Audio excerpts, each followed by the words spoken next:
Thank you, Sheriff. The first order of business this evening is the prayer led by Commissioner Krieger and the pledge led, or Carriger, I'm sorry, and the pledge led by Commissioner Ford. Let's all bow our heads. Most precious, loving Heavenly Father, we thank you that you have allowed us to be born in East Tennessee, allowed us to live in this wonderful part of the world. Thank you for your many blessings. We ask that you guide this body tonight, that our decision may show your wisdom, that you strengthen us to do what's right. Always. Amen. Let's honor America. I pledge allegiance to the flag of the United States of America and to the republic for which it stands, one nation, under God, indivisible, with liberty and justice for all.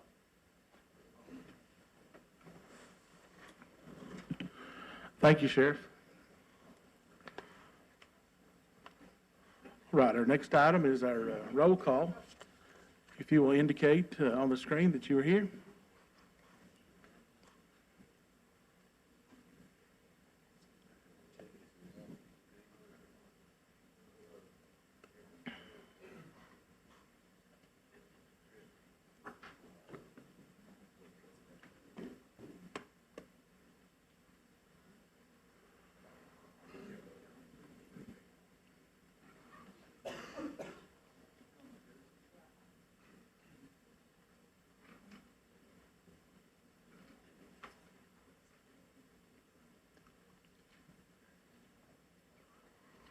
All right, we have 14 present, one absent. We do have a quorum.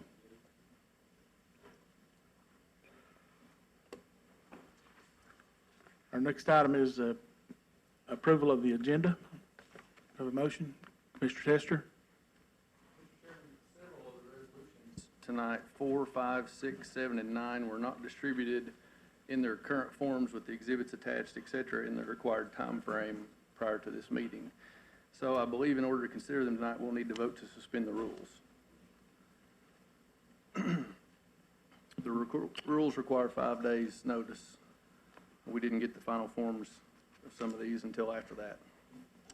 4, 5, 6, 7, and 9. I think that was on the agenda. Mrs. Attorney, could you advise us? Happy to advise you if you can hear me. Okay. So actually, the rule is Rule 8 in our local rule, and that is with respect to the agenda. The 5-day requirement is for the agenda. The draft resolution was included in the packet for the benefit of all the commissioners, and then the Budget Committee was convening after the date of the distribution of the packet, and a workshop was held. So I do not believe that, it's my opinion that the rules do not require 5 days with the resolution. It is the agenda. If I can refer you to rule number 8A. It says, all business of the board shall be reduced to writing in the form of a resolution in advance of the meeting. No resolution shall be transacted unless such resolution appears upon the agenda of the meeting and members of the board have received the agenda of the meeting within the same time specified. That is controlling. That's right. I will defer to the chairman's ruling on that.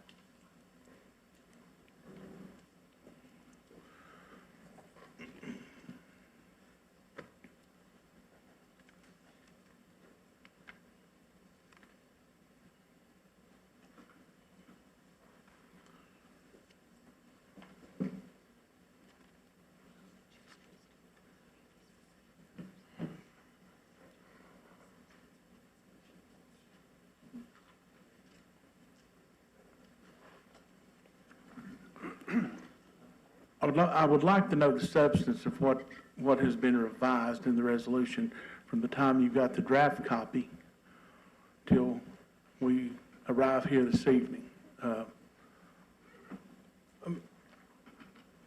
Mr. Mayor, could you tell us what those changes were from the draft copy to what we're considering this evening?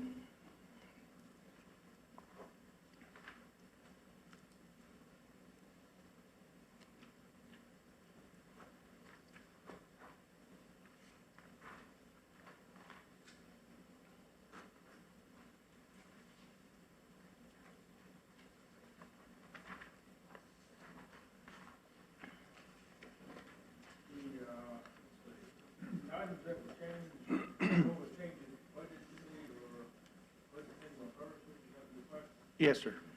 Okay.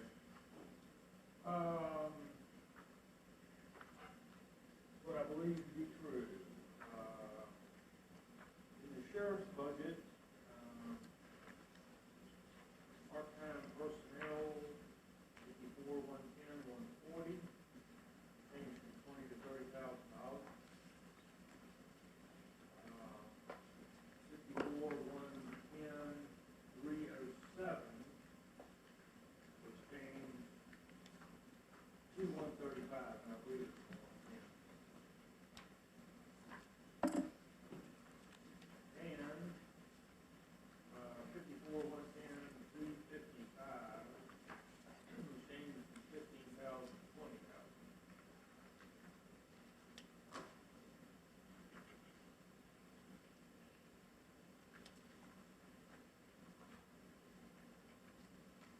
Circuit Court Clerk, budget, item 53,100, 234, was changed to $71,500.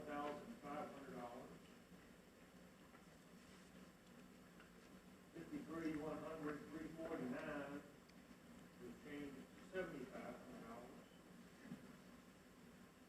53,100, 411, was changed to $15,000.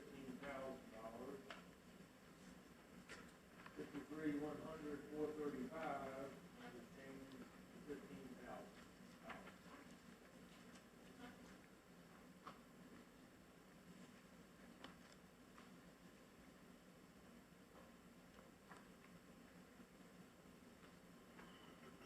The preservation of records,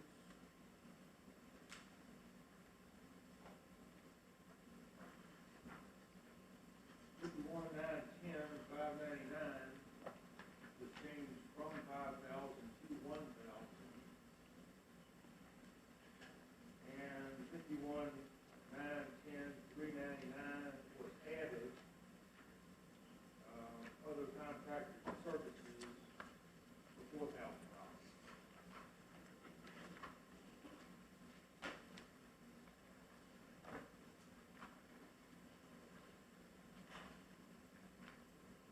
The Register of Deeds, 51,600, 169, was changed to $14,400.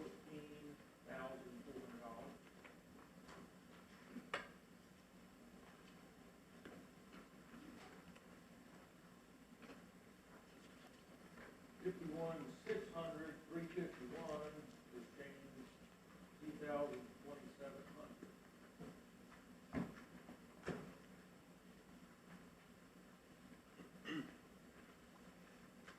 County Attorney, 51,400, 101, changed from 55,000 to 40,000.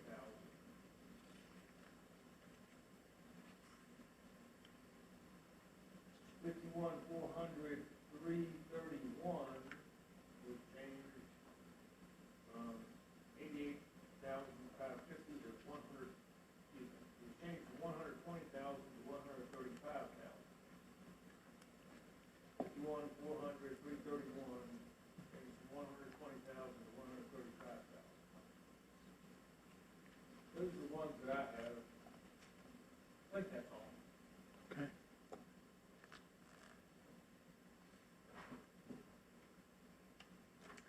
And those were distributed Thursday evening. So those were distributed Thursday evening to the commission. Mrs. Green had sent out an email advising the commission that these changes would have to be made after the budget committee meeting.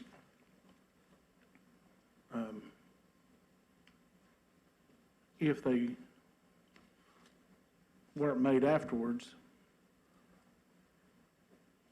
there was no time to make those changes until after the budget committee met.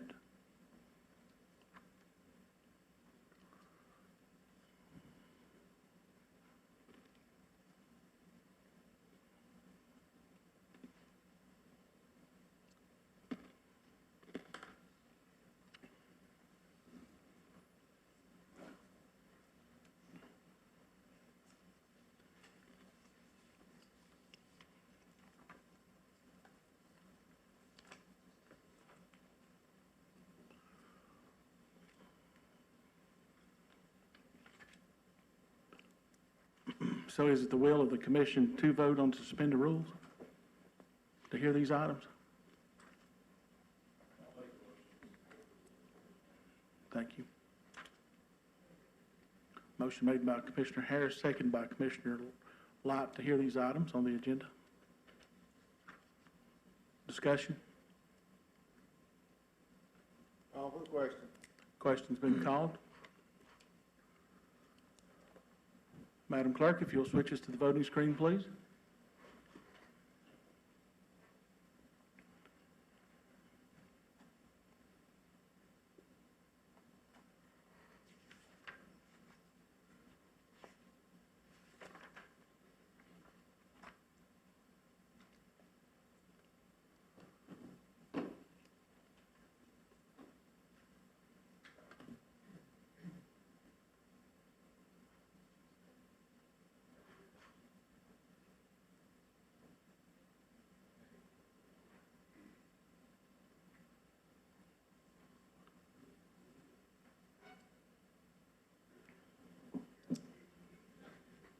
Madam Clerk, if you'll announce the vote, 14 yes, 0 no, 1 absent, resolution, or motion passes.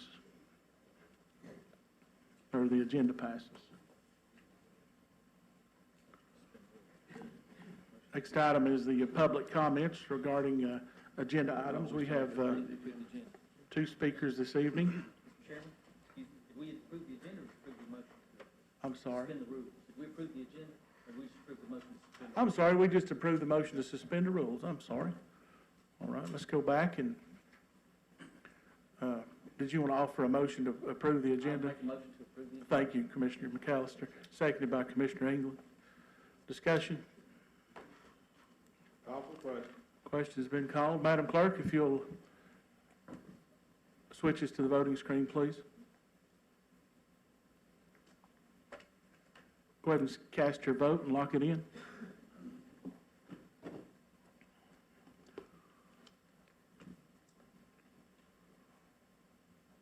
Madam Clerk, if you'll announce the vote, 14 yes, 1 absent, resolution passes. All right, thank you, Commissioner McAllister. I had my mind on the public hearing. At this time, we'll have our, we'll go in recess for our public hearing.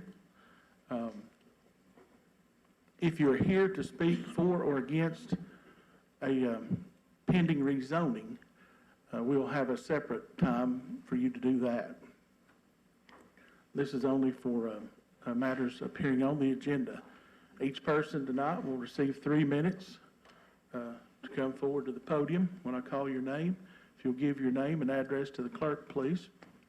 Our first speaker this evening is John Daniels. John, if you'll come to the podium, please.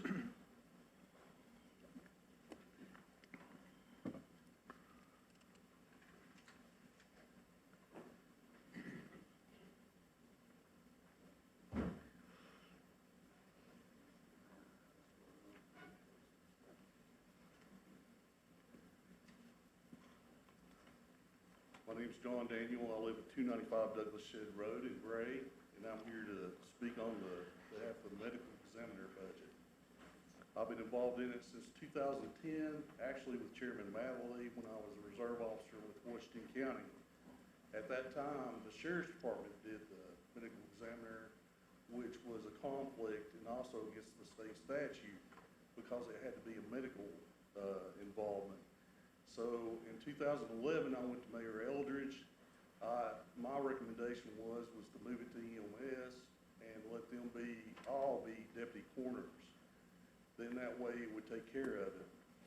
So in 2014, Mayor Eldridge moved to have a meeting, and then that's when ETSU was brought into it.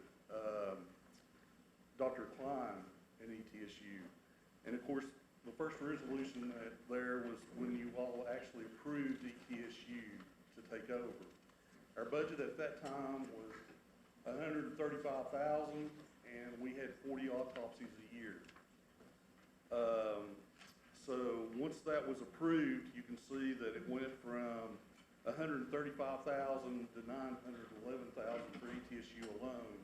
And that was also the building debt service, but also EMS started receiving extra funds to take over that position. The reason why it was done was because of the rules, they said. The problem is that I think now that you all seen the staff attorney ruling, the rules say where it came from the health commissioner themselves. The rules only applied to those people that worked under the health commissioner. If you were a local ME and you were appointed by your county commission, you did not have to go by those rules. Those rules were only meant for the people that worked under the state. So at that time, I was called by Mayor Venable to come up and explain that to him. I did. They kept their medical examiner, Dr. Hudson, that's been there forever. And their autopsies have stayed low. But because we took ETSU as our medical examiner, they are actually working for the state health commissioner. So that means that they have to follow those rules. So that's how our autopsies went from 40 to now they're doing over 672 autopsies a year. So that was used in order to get that contract instated. During that time, I was called by the First Judicial Task Force by General Clark and Sheriff Lunsford at Carter County because Dr. Klein had instituted a policy where they were trying to send some of their death investigators into the scene, and the chiefs and sheriffs had tried to talk to them, as well as the district attorneys, because they were not law enforcement. So what happened was Dr. Klein threatened to actually try to put the general in jail.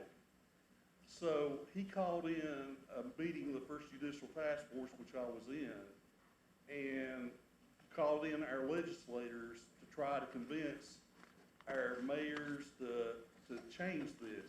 We needed to have cooperation, not infighting.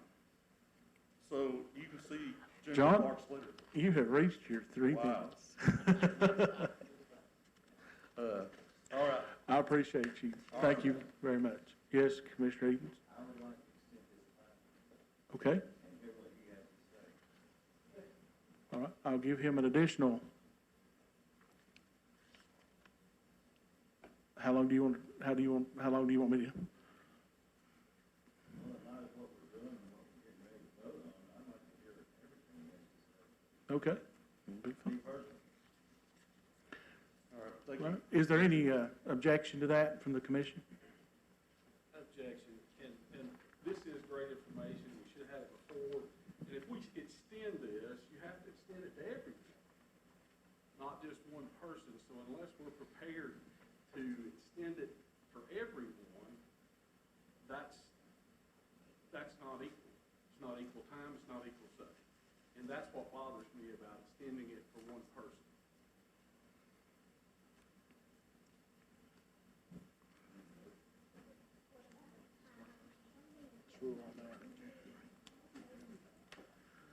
Let me counsel with the attorney just a moment.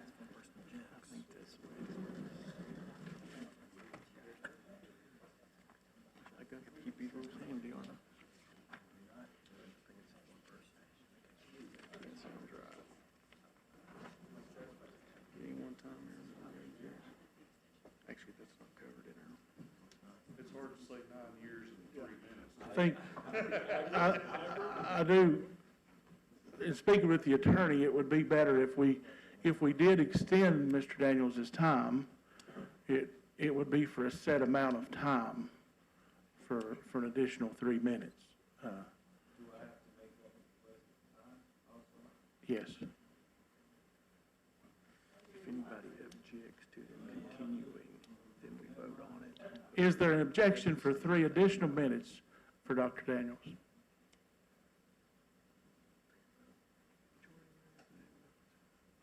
There's no objection. I'll try to move on through then. John, you've got the floor, 3 more minutes. Anyway, in the interim, Dr. Klein and the health commissioner attempted to pass legislation where the health commissioner could only appoint the medical examiners of each county that failed. That's in, one of your memos from the commissioner when Dr. Klein resigned, and it actually states in here, if you look at the third paragraph, that the extra autopsies were included because they wanted statistics. Then we ended up getting an interim medical examiner in the process, but the contract actually ran out 2018. This, as you can see, is provided by EMS. That actually has gone up. That's from them. The memorandum from CTAS is what the actual statute states. The mayor brings forward a name, then the county commission ratifies that along with the budget. The county commission is the only body that's able to spend money and also ratify that. And the reason why they did that was because, as we've seen, you can actually, the medical examiner has the only power to order autopsies. So you can see now how much it's cost you in the extra autopsies, but there's not been one homicide charged, not even convicted. The other thing is the human side of it. They are now autopsying 95-year-old ladies out of the nursing home, and if they have opioids in their system, they put it in their statistics. Senator Crow just recently told me that he had a friend, an Alzheimer's patient, that fell down the steps, broke their neck, went to the hospital, was treated in the hospital, developed pneumonia, but had a disability policy. The disability policy was taken out years prior, but the EME put on our EME put on our pneumonia, so that negated that. There's been many, many other instances, but I won't go on with that because Sheriff Lunsford or any of them will tell you all that. But anyway, the main thing is that it is up to this body to approve our medical examiner, and our medical examiner has actually overstepped their bounds as far as autopsies go, because not only do you take the financial side, but also you take the EMS side and the family sides, and a lot of grieving families have been harmed by this throughout the years. So I think now you all have the opportunity to fix that. Thank you. Thank you, John. And you did come in under your second 3 minutes, by the way. All right, our next speaker is Jamie Freeman. Jamie, if you'll come to the podium and give your address to the clerk, please.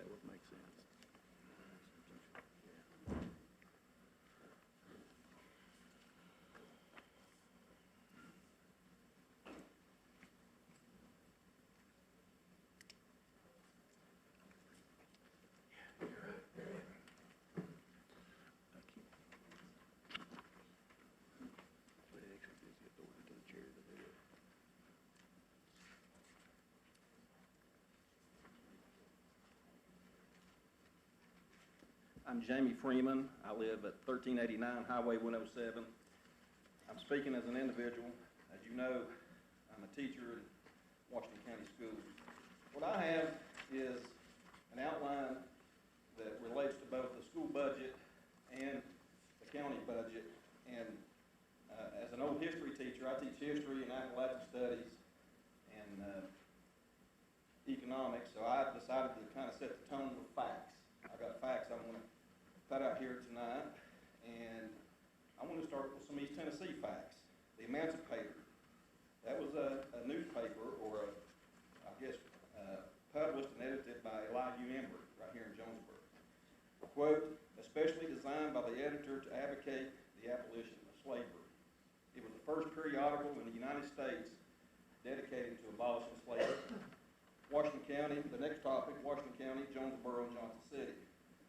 Washington Countyans, before the Civil War, voted 1,445 to 1,022 in favor of staying in the Union.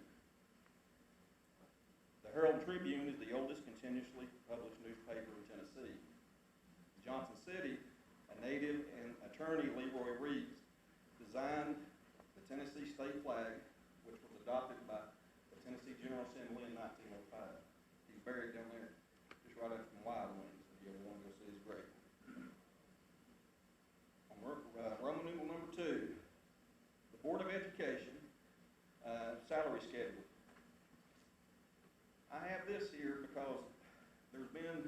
confusion. I've talked to some commissioners.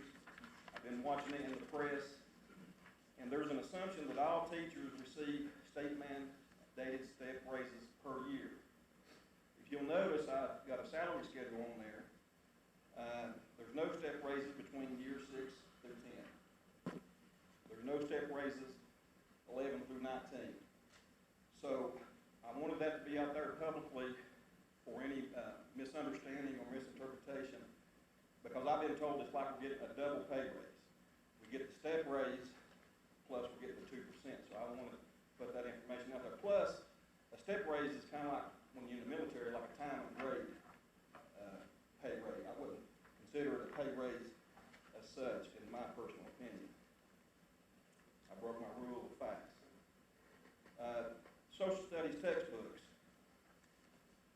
Social studies department at both high schools did not adopt or purchase new textbooks for the upcoming school year in 1920. Current social studies textbooks are 6 years old, and it's my understanding, based upon the school board meeting the other night, that we're not looking at new textbooks for social studies. If that's different, I hope to learn differently. Central Office Administration stated in the last school board meeting that free online books are available. I'm unaware of that. Even if they're available, some social studies classes are not equipped with laptop computers to access the internet to get on the online books. Classes without laptops can sign up for a laptop card from the library on a competitive basis, having access sporadically. For example, you might get the computer laptop card for maybe 1 or 2 days in a week, and it might be 3 weeks before you can get it again, because you're competing with other teachers and students. And the last thing I had, the last topic. Mr. Freeman, your time has expired. I know that it was established at 3 minutes, but I just need 30 seconds. Is that okay? 30 seconds out of the 3. Is there any objection to 30 seconds? 30 seconds? Okay. Can you have your, Pardon, sir. no, you go ahead, Mr. Freeman. County attorneys. Now, I know this has to do with the school board. I tried to make a request for this information, but apparently people on vacation, I understand that. So, how much has the Washington County School Board paid Attorney Scott Bennett from his start date to present? How much is Attorney Tom Seeley's salary to include billable hours if applicable? How much is Attorney Allison Wilkinson's salary to include billable hours if applicable? And does Washington County and the school board have duplicate attorney services? That's all I have. Thank you so much, Mr. Freeman. All right, that does conclude our items for public hearing.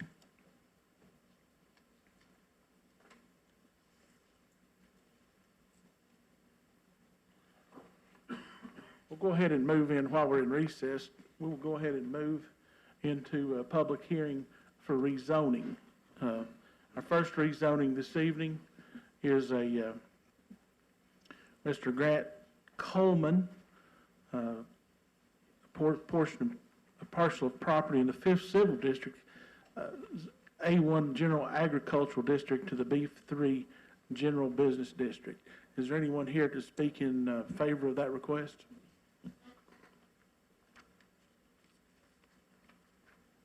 If you will come forward, sir, to the podium and give your name and address to the clerk.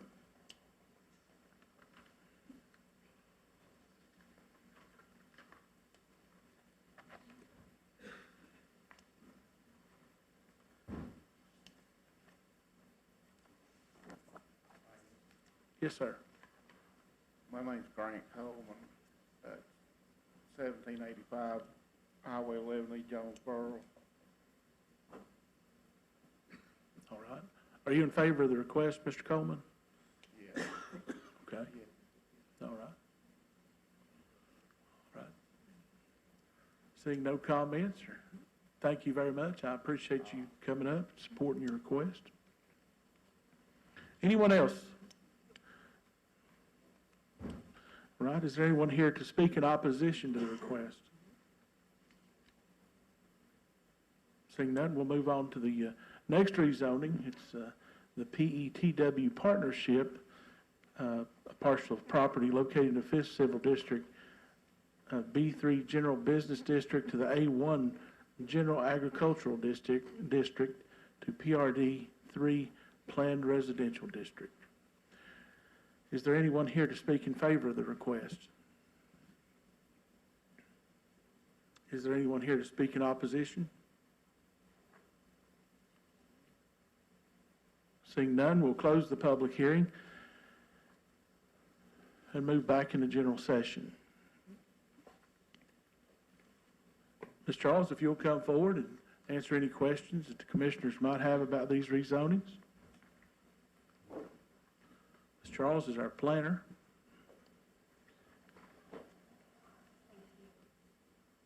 Both of these rezoning requests are located on Highway 11E within the town of Jonesboro's planning boundary. The town's Regional Planning Commission considered these requests at their May meeting, and they recommended approval unanimously of both items. The rezoning for Mr. Coleman is to expand his business, CNC Masonry, and the rezoning request for PETW Partnership is to construct a 73-unit townhome development. And we have had no opposition received for either of these requests. Can I answer any questions? Seeing no questions, thank you so much, Angie, for all you do.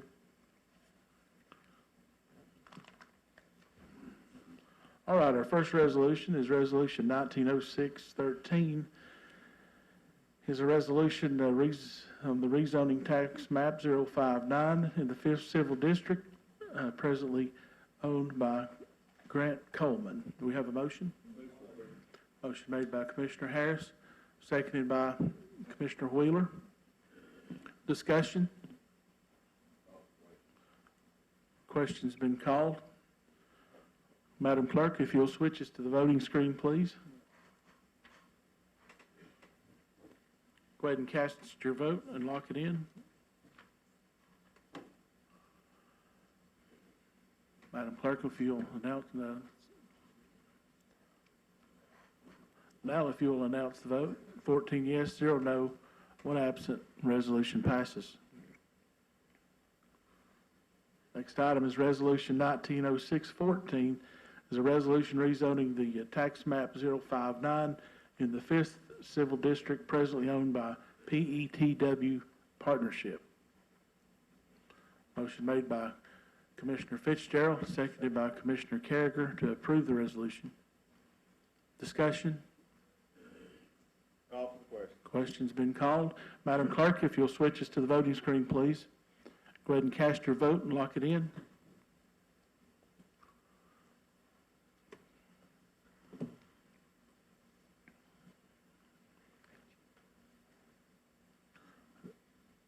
Fourteen yes, 0 no, 1 absent. Resolution passes.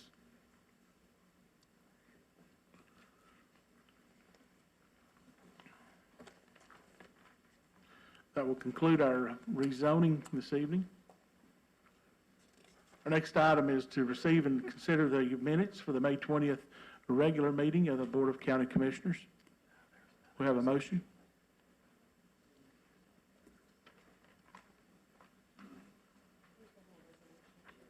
Oh, was there?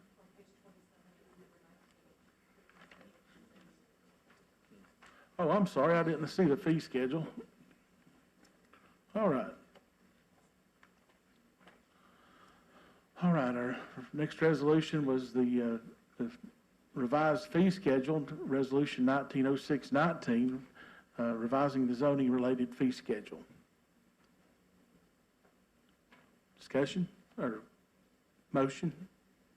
Move for approval. Motion made by Commissioner McAllister. Did you make that motion? Motion made by Commissioner Wheeler, second by Commissioner Davenport. He already made the second, Commissioner. I'm sorry. Discussion? Questions been? Commissioner Edens, I think you beat that one. I just have a quick question. According to what I'm looking at here, it says that, if I'm reading this correctly, the only changes would be custom maps, text amendments. I was just curious what we're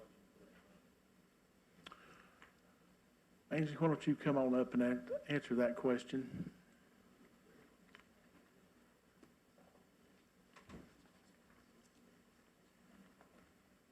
Sorry for the confusion there. Yes, sir. If there's an asterisk next to it, it denotes a new fee that we do not presently have. There are some amendments to the other fees where they are being adjusted, but if you see that little star, it means that it's a new fee being created that we do not already have in the office.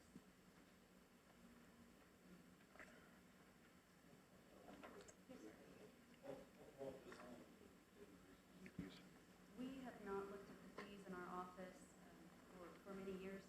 The most recent updates, I believe, were in 2011.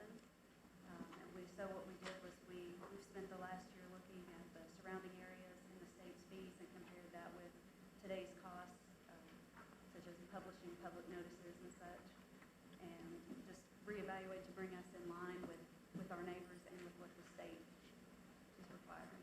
I'll say this, I've worked with you all, I think you all do a fine job, but personally, I wish we had no fees, because we're feeing people that's building houses and building businesses, and, you know, it's, I think the more fees we put on people, the harder it makes it on them, but, nothing against what you do, because I hear good things, and I appreciate the job, but I don't like the idea of increasing fees on people that are wanting to build or come into Washington County. If anything, I think we ought to do away with them. That's my opinion. Thank you.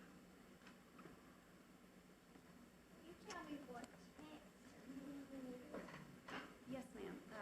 For instance, with our zoning resolution or our subdivision regulations, if a petitioner wishes to propose a text amendment, then that's something that requires public notice. We have to advertise that before we can take it before the planning commission in this body for a recommendation and consideration. Yes, ma'am.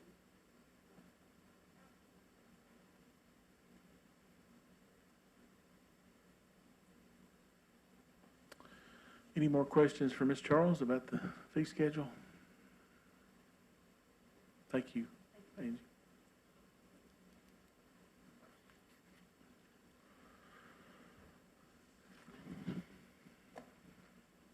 Any further questions?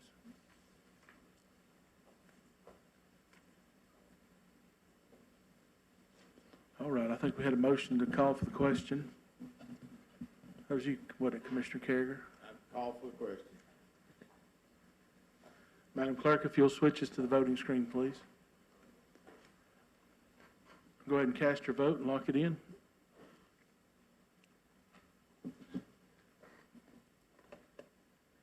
Madam Clerk, if you'll announce the vote.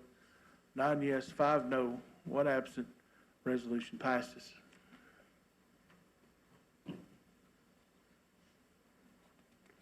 All right, that does conclude the rezoning report.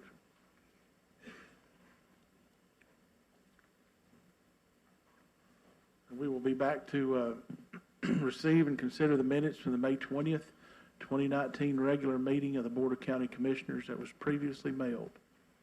Do we have a motion? So moved. Motion made by Commissioner Carriger, seconded by Commissioner Fitzgerald to receive the minutes. Discussion? Call for the question. Question's been called. All those in favor of that motion signify by saying aye. Aye. All opposed, like sign. Abstain. Abstain, I was absent last month. Oh, okay. Commissioner Tester will abstain. The resolution, or the motion passes. On to the report of the county officials and committees. The first report is the county mayor's report. Mayor Grandy. Mayor has no report. Next report is the county attorney's report. Ms. Wilkinson. There's no written report, but if there are any questions, I'm happy to answer them. All right. Any questions for Ms. Wilkinson? Seeing none. The director of the health department, Director Minnick, she is here, and She'll answer any questions that you may have, if there is any. Director of Schools, Dr. Flannery.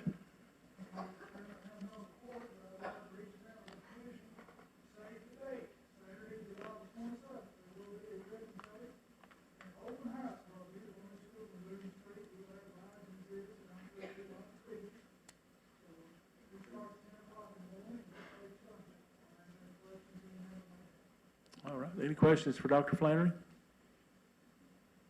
Seeing none, thank you, Dr. Flannery.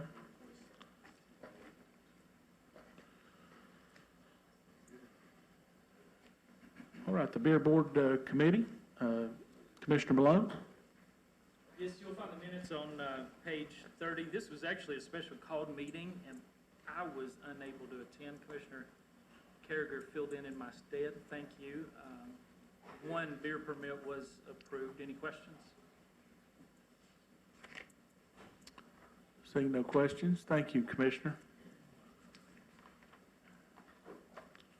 All right, this Commercial, Industrial, and Agricultural Committee report, Commissioner Carragher.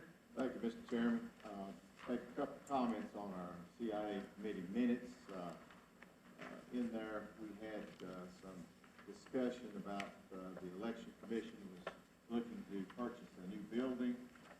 Just want to keep the commissioners up to date. No money's been budgeted for this. We haven't seen an option to buy anything. We've got an inquiry into the possibility of some state money if this goes through. And the election commission talked about solving some of the issues they've got with the current site. They're looking, this proposed site, it's got 50 parking places, it's got good ingress and egress. So just to keep y'all informed, all we've committed to is to send this to the budget committee, but it's not the budget, I don't believe, for the coming fiscal year, so it's just a work in progress. The second item to talk about would be Commissioner Jones. I think the July meeting, we're going to get an update on our pilot and TIF projects. That'll be at our July 22nd meeting. And also at our July 22nd meeting, we're going to get an update from Commissioner Jones on our progress on the 3 priorities that we identified at our January retreat. And finally, we've got a resolution, 1906-18, concerning the new Boones Creek athletic field. And I will, as background, let you know that the CIA committee was given this assignment November in 2018. Our priorities, when we started this project, we said the budget was going to be number one. We've been told that we had $3.2 million to work with. Secondly was the needs of the children. And thirdly, the consideration of the taxpayers. We've received input from a lot of citizens, teachers, school administration, former coaches, and a lot of people have come and given us their opinion on what we need at this facility.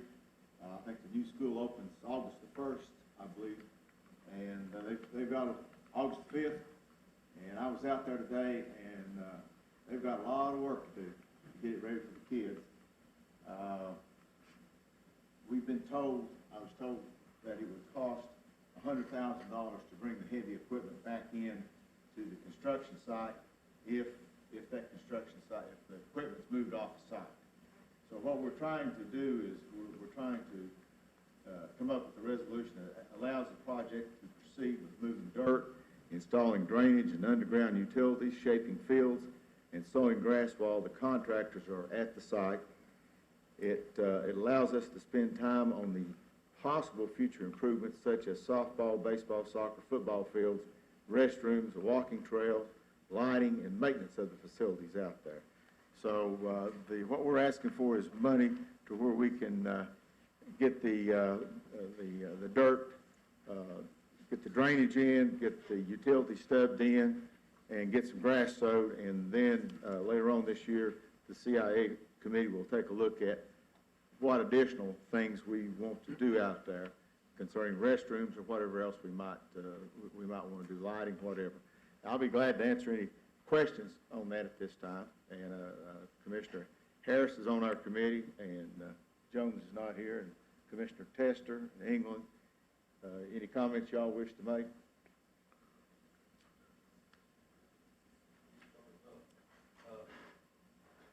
I appreciate all the work you've done, Chairman Carriger. I know you've done a lot on this out there, but when I seen this $800,000 figure, it actually shocked me because I can't remember any talk of a number that large at our committee meeting.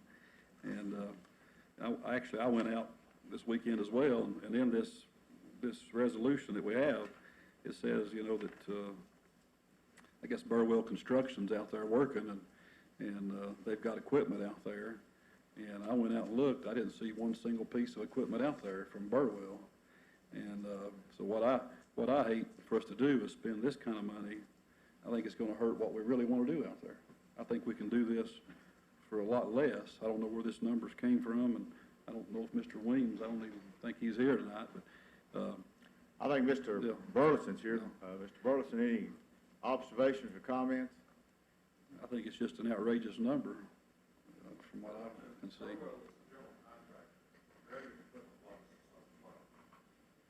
They're the one that owns Greg, and that's his equipment. That's who is doing Greg. Burleson did no Greg. So we're gonna go through Burwell and pay them a big fee, and then they're gonna hire Summers, and so they're all gonna make money as a chain. You know, I thought when we started this project, that this is something we were gonna do, to try to keep the cost down as low as possible. And it seems like when we're coming back with a price like this is a quarter, or at least a quarter of our total budget. You know, this blows probably everything else we've got out there to even higher numbers. So I don't know who came up with this $800,000 figure. I mean, somebody's had to give the,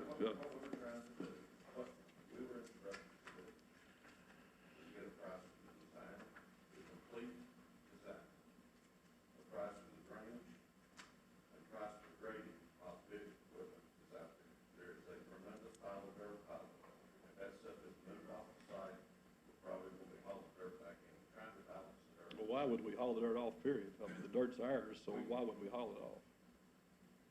We gotta put it somewhere. We'll just leave it piled up.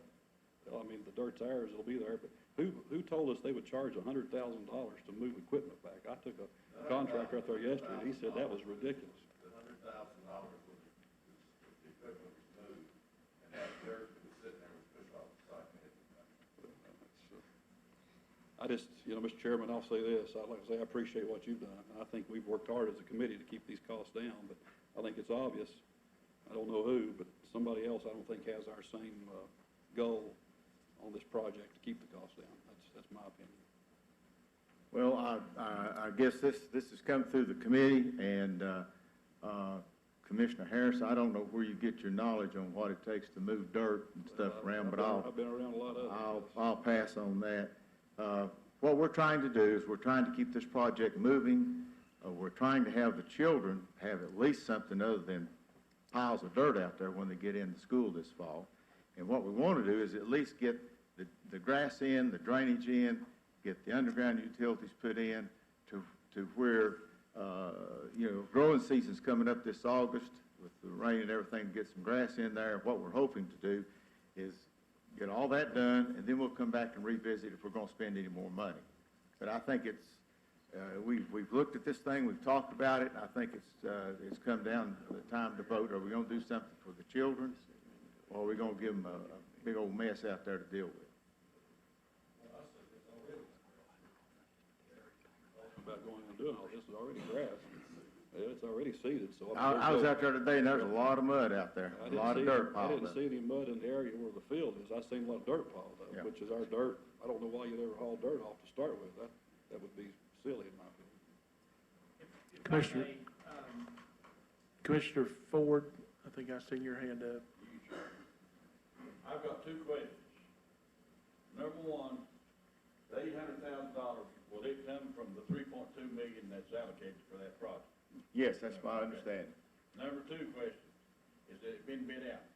Is that $800,000, I guess the committee's going to turn this through, push it through, right? Brought it through to us. Came through the CIA, yes, sir. Can you tell me if it had been bid out or if it has not been? Yeah, to my knowledge, it has not been. We're trying to work with the folks that are on site. Commissioner, the The one Commissioner clarification I was gonna make, because I think I had this question at budget, because I too was a little surprised at the dollar amount initially, until I think Mr. Burleson, confirmed that a big chunk of that money is the design work for the entire project. $227,000 is the design for the entire complex, which the concepts have been looked at. That's for two baseball, two softball, the soccer/football, and field. That design's all and wall, design's all the thing. Yeah, I just wanted to clarify that. It's gonna be broken to as many pieces as you want. The dirt numbers we're working with are the unit prices we have on the school. I don't think we've ever approved a plan for the fields to the CIA committee that I'm aware of. Where did we come up with this $227,000 figure? I mean, that's a new one on me. Well, I don't think Mr. Weems is gonna, I think we're gonna have to, pay him to get the plans drawn up for us. I think we've got a general concept of what we want out there. We've got the softball and baseball fields, the football, soccer field. We've got, but I think to have something to work with, this is the basics right here to get it started, to get the drainage in, the grass in, get the utilities stubbed in, and then the commission can decide what do we do, if anything, there forward. We're just trying to make this facility presentable to the taxpayers and to the students out there at the new Boones Creek School. Well, I know you are. Like I say, I appreciate what you've done, but I just think the price, I agree with Commissioner Ford. I think it needs to be bid out. I think it's a price that, I think we're gonna see it come back a lot lower. I took a man out there yesterday that built the Davy Crockett, field, and he said this price was out of line completely. And he said he would bid on it, so that's my problem with it.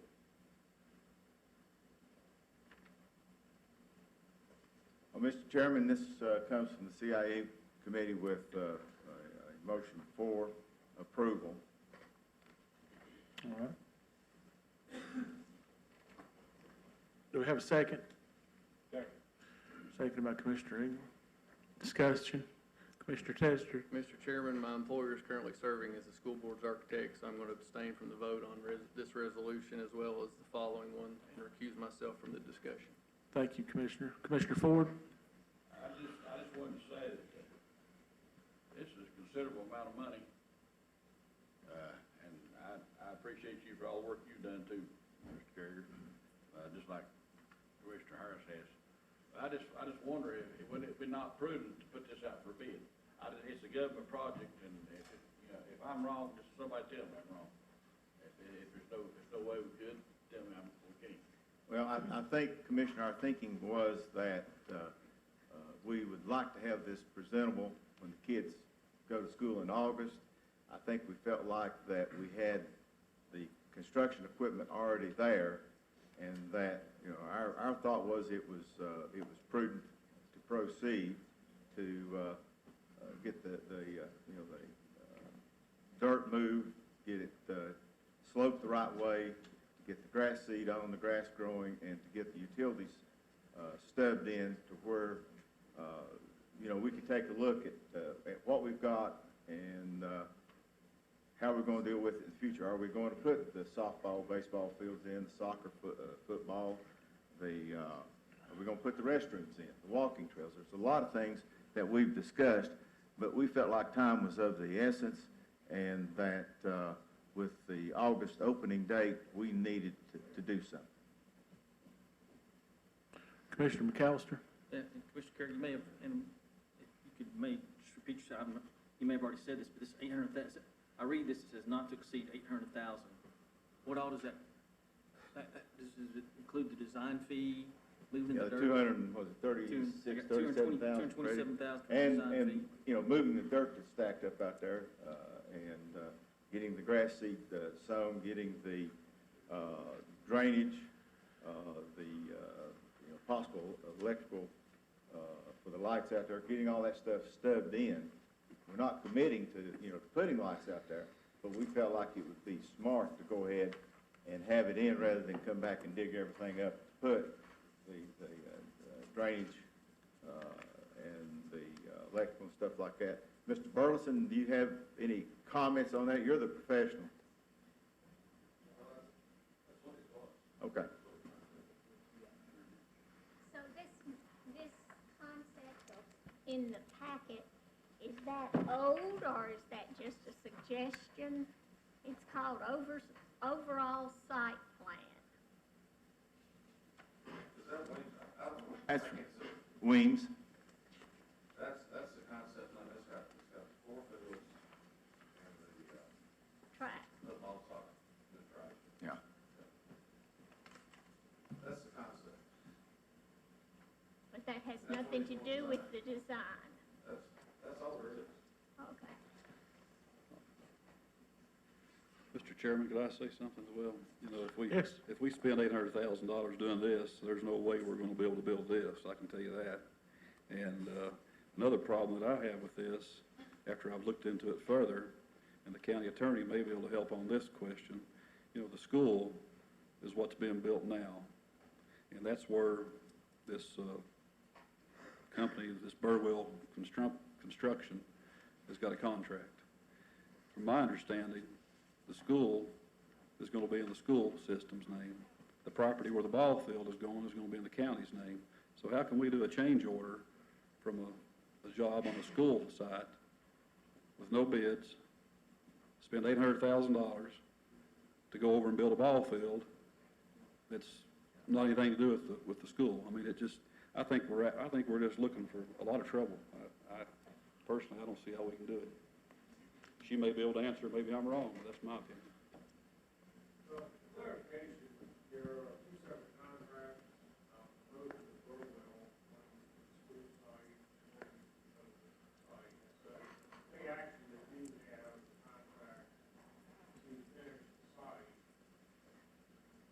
really for both the school and for the county portion. They subcontracted from the Taylor, is great. So that's kind of what it is on now. It's, I think the suggestion was the right change order with Norwell have the shape of the county's sports facility or field facility, shape the way the HEW committee envisioned the site plan with those fields. The way the site plan is currently designed, from the school, Allen Church Road is like 10 foot gradual slope, Woods Road, or to that grade. In the track and football field area, if you recall, discussing the committee meeting, there's about a 24-inch elevation change, one corner of the field to the other, so that you have, if it is, Summer Taylor shows that it finishes the site the way that plans currently call for it, the track area will be out of low by 2 feet, so it will become a competition track. The soccer field, football field area would also have the same slope. And the baseball field and softball field area would have to be reshaped to contours that would be appropriate for that field. Well, but we're all, That's kind of really on there. were all those things approved? Burwell has a contract to do everything you just mentioned to us? Do we have a contract to use? All these work that you just spoke of? They have a contract to finish the site. Well, the side, as far as I can tell, looks like it's finished. It's grassed over. So. Relocating the field. But there was no contract with them to build a sports complex. Well, that's my question, you know, yeah. Their contract currently calls leaving the site, again, as I just described, a 10-foot elevation change with baseball field, softball field are, and a future elevation change on football, soccer, and track. I think we're stretching things a long ways if we're thinking this is within a Well, change order. Commissioner Harris, we're not saying we're going to spend, we're saying that it's not to exceed. Where's the price at? So, I've never seen. you don't this think we have the before. ability to negotiate while we're going along with this deal? Not what I've seen so far since I've been a commissioner. No, it'll probably cost $7.99, $9.99, $99, be my guess, because I haven't seen us do anything yet. It's come back under a price. Well, I It's usually over. appreciate your high opinion Well, of this I've got commission. one. Well, that's my opinion. It's facts. Look at it and see. Well, I think we can, the price is to not exceed. I think we can do a good job. I think, we beat on this thing for months, and I think, our children and taxpayers deserve something better. They deserve for people to take care of them when it comes to spending $800,000 as well. Well, if you don't think I can take care of them, then we won't have it. Yes, sir. Let's kind of move on here a little bit. Commissioner Ford has called for the question. No other further discussion out there on this resolution, were there? All right. We do have a motion and a second. And Madam Clerk, if you'll switch us up to the voting screen, please. Go ahead and cast your vote and lock it in.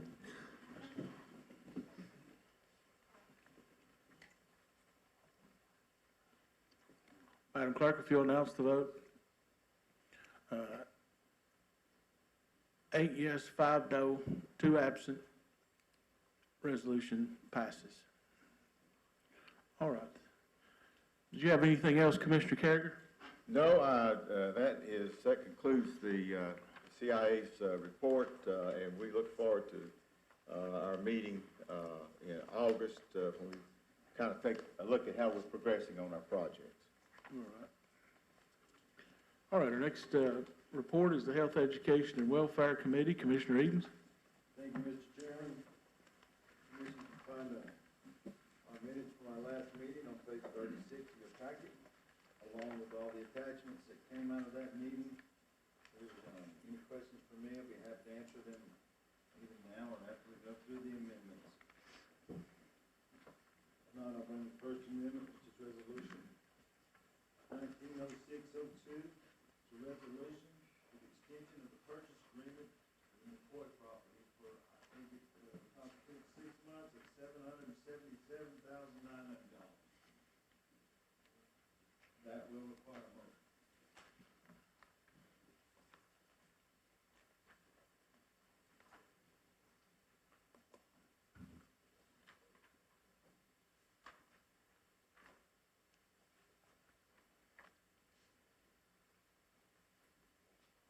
Do we have a motion?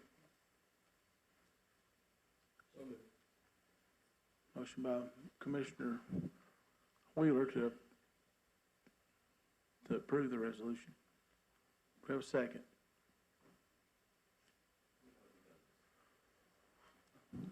I would be afraid to tell you how many times, because I probably couldn't remember. I'll second it so we can discuss. All right. Mr. Chairman, now that we have a motion and a second, I will say that there was some discussion in committee about this, of whether to do this or not. And the reason I asked for a motion to be made was because I personally didn't make the motion for it. I'm not for or against it, but I agree with Commissioner Fitzgerald that, we've done this for a very, very long time. I know there's some commissioners that in the past I've heard this for this and that for it, and I think the committee's goal is just to get it before the commission. Where the extension goes, so, we just need to know the will of the commission.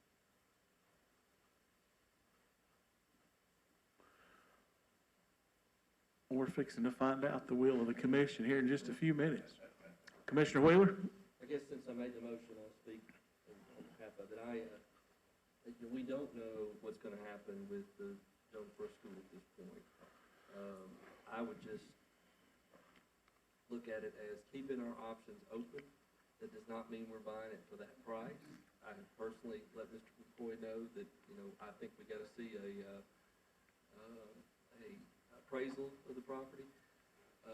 But I think keeping the option open, especially with all the work and all the money that was spent to get those restrictions where we wanted them, that it would be a mistake to let that go at this point when we don't know exactly what's going to happen with Jonesboro School. There's a lot of talk about having ball fields ready to go or fields to play on ready to go at Boones Creek School, and I would just ask that we give the same consideration to Jonesboro students, at least while we're trying to decide what we're going to do with that property.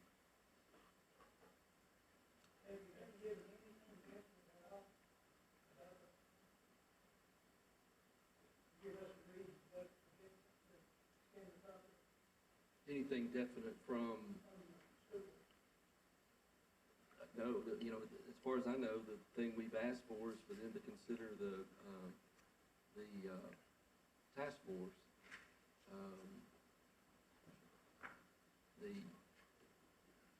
But again, we don't know whether they're gonna propose doing something there or somewhere else, but if it's there, if we're gonna do something there, then, you know, again, I think we keep the option open.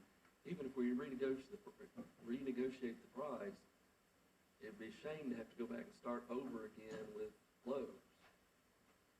And Mr. McCoy may be open to, certainly if there's an appraisal, I think he would be open to looking at that. But, at this stage, I just don't, you know, it seems, he's not asking for money to extend it out. He's been gracious enough to extend it out while we've gone through this long period of trying to do something. It's not costing the taxpayers a dime. No, sir. And the other thing, the thing it does, though, is it keeps us from, if we ever decided we do want to go back, we're going to have to start all over with Lowe's again. And it, you know, of course, Lowe's may come along quicker this time, but there's going to have to be dollars spent to communicate with Lowe's and pull all that back together. And the last thing I saw was about $4,000 spent on the legal, on those restrictions, so, or the property at least. So, you know, to me, it makes sense just to keep things where they are and leave them until we get something decided on what we're doing over there. And that, you know, we may decide we don't need it, we don't want it, but if we don't take it, if we don't at least keep the option open, then there will be no area for the elementary kids to play over there. Commissioner Ford? To this date, has all the restrictions been lifted? All of them?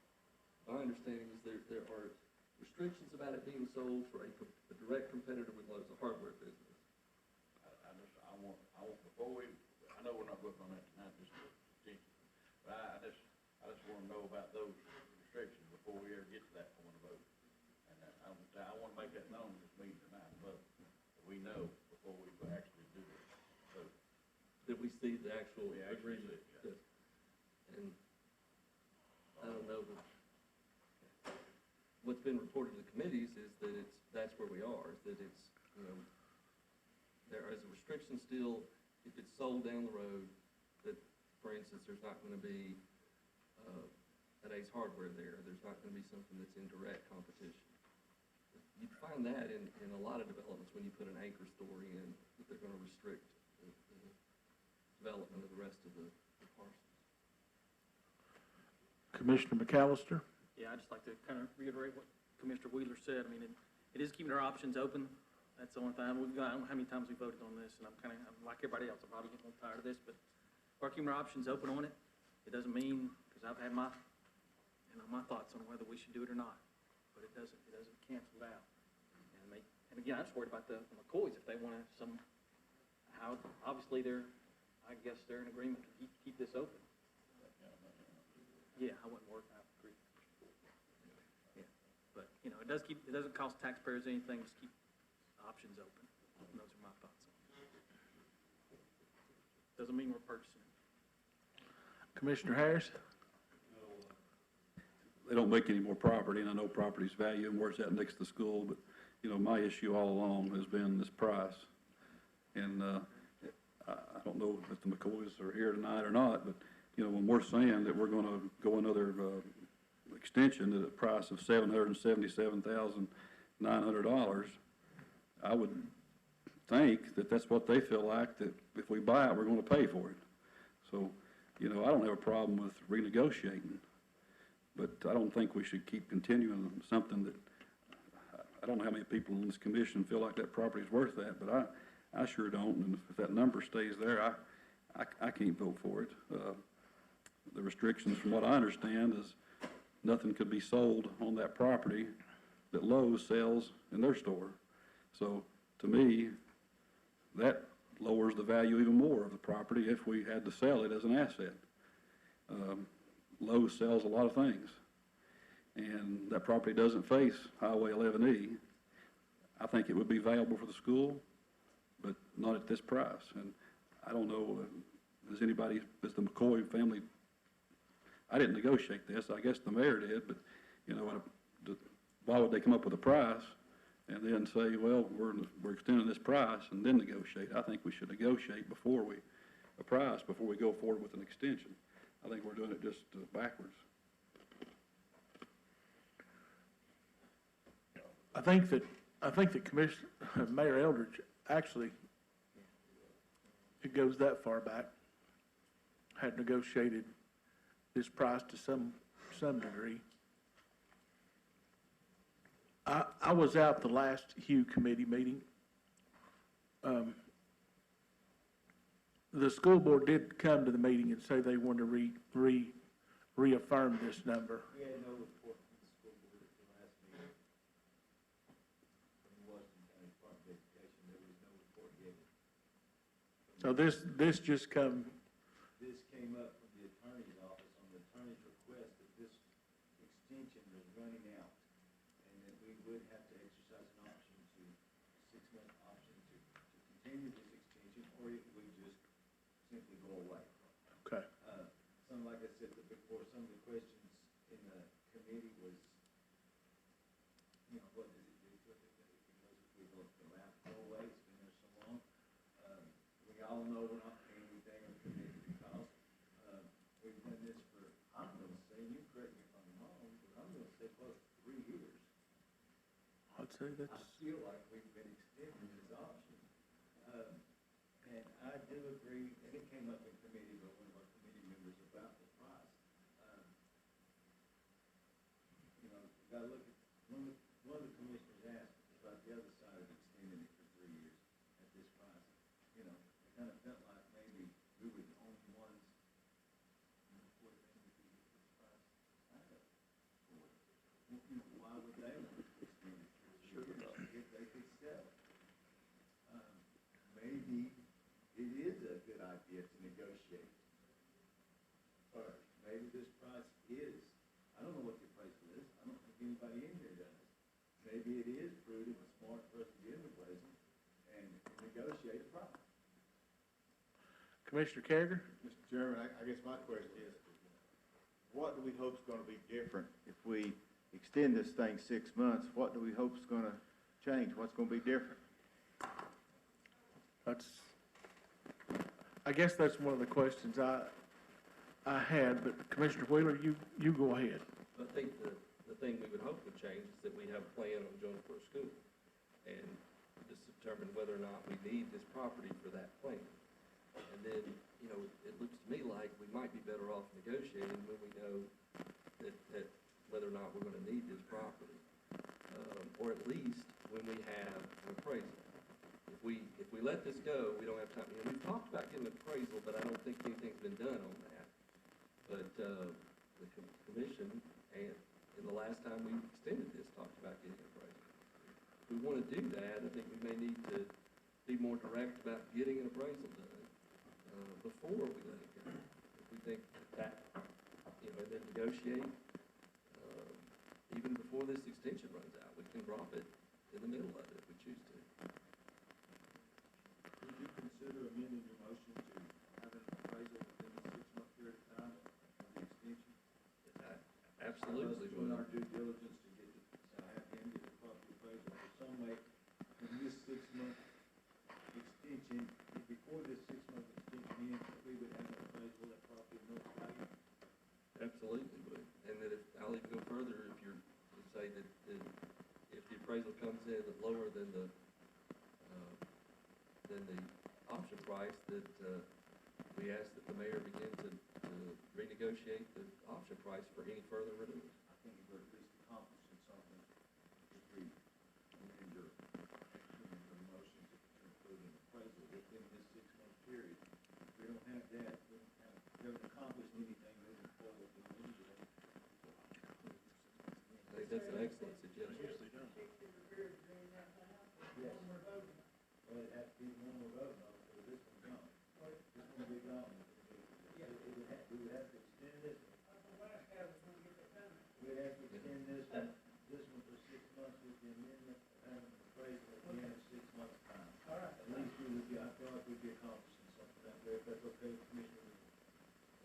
certainly fine with me. Commissioner England? I have a question. Will we know within that 6 months if the school board plan includes this property? Because if it doesn't, then there's no need for an appraisal within that 6 months. And I think I saw a price somewhere where we were told what it would cost to do an appraisal on it. And it was said, you know, well, let's not spend that money if we don't even know that we're gonna need the property yet.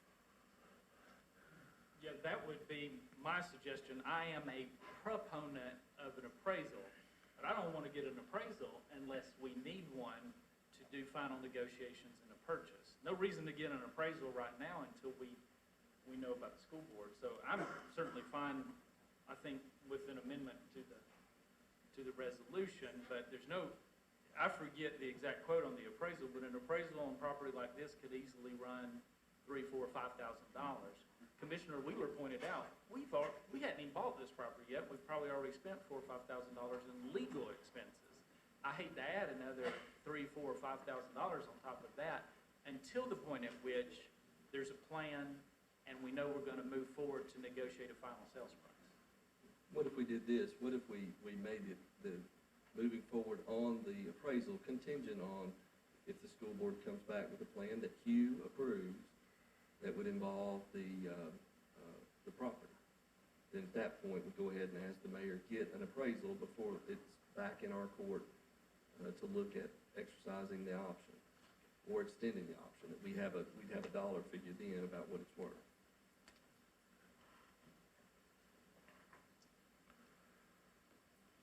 Trying to kind of put both those two items. Yes, sir. Before it's back in front of us, where we're trying to decide whether to exercise the option with no appraisal in front of us. Okay. But that would keep us from incurring the cost of the appraisal until something's in front of us that we would be looking at.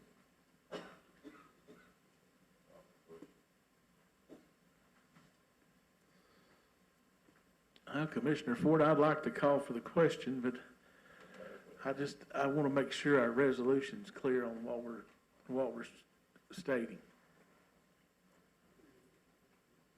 Right now, our resolution is just to purchase or approve the extension. And Commissioner Ford has called for the question, and that's what that we're considering right now. We're just approving the extension, is that correct? Yes. Okay. Madam Clerk, if you'll switch us to the voting screen, please. Go ahead and cast your vote and lock it in.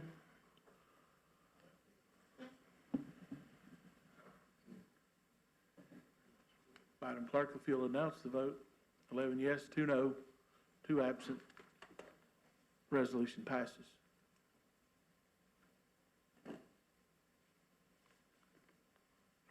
Thank you, Mr. Chairman. The next resolution to consider from you is resolution number 190611. This is a resolution authorizing spending on fiscal year budget 2018-2019. Concerning the environmental court cleanup of piece property at 215 History Loop, in the amount of $2,250. Bring that to you in the form of a motion, sir. Motion made by Commissioner Eden, seconded by Commissioner Fitzgerald to approve the resolution. Discussion? Question? Madam Clerk, if you'll switch us to the voting screen. Go ahead and cast your vote and lock it in.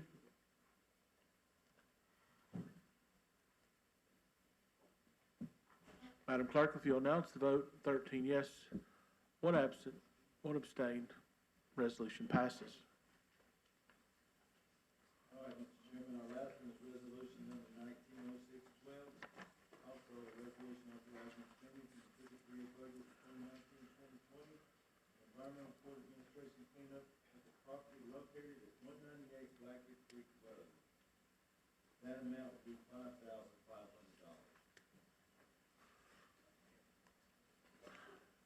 Motion made by Commissioner Edens.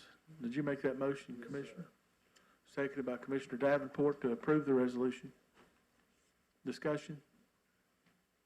Call for the question. Question's been called. Madam Clerk, if you'll switch us to the voting screen. Go ahead and cast your vote and lock it in. Madam Clerk, if you'll announce the vote, 14 yes, 0 no, 1 absent. Resolution passes. Thank you, Commissioner Edens. Commissioner Wheeler? Mr. Chairman, would it be appropriate to make a motion regarding that appraisal at this point? Yes. I'm going to try to state this in the terms that we've talked about, but I would move that we request an appraisal be done, that the mayor have an appraisal done of the property. If at some point the school board comes forward with a plan that the Q committee approves prior to it coming back to the commission to look at that option.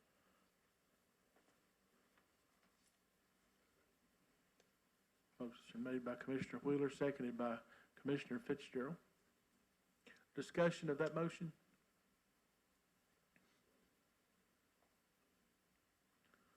Seeing none, Commissioner Ford has called for the question. Madam Clerk, if you'll switch us to the voting screen. Go ahead and cast your vote and lock it in.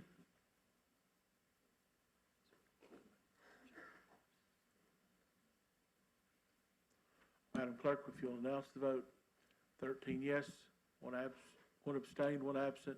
Resolution passes.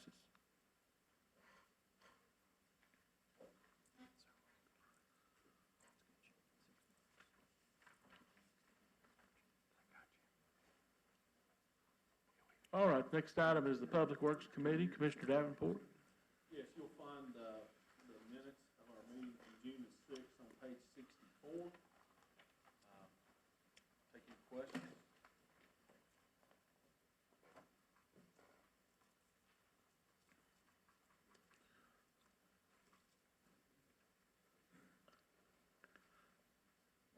Not even a question, Commissioner.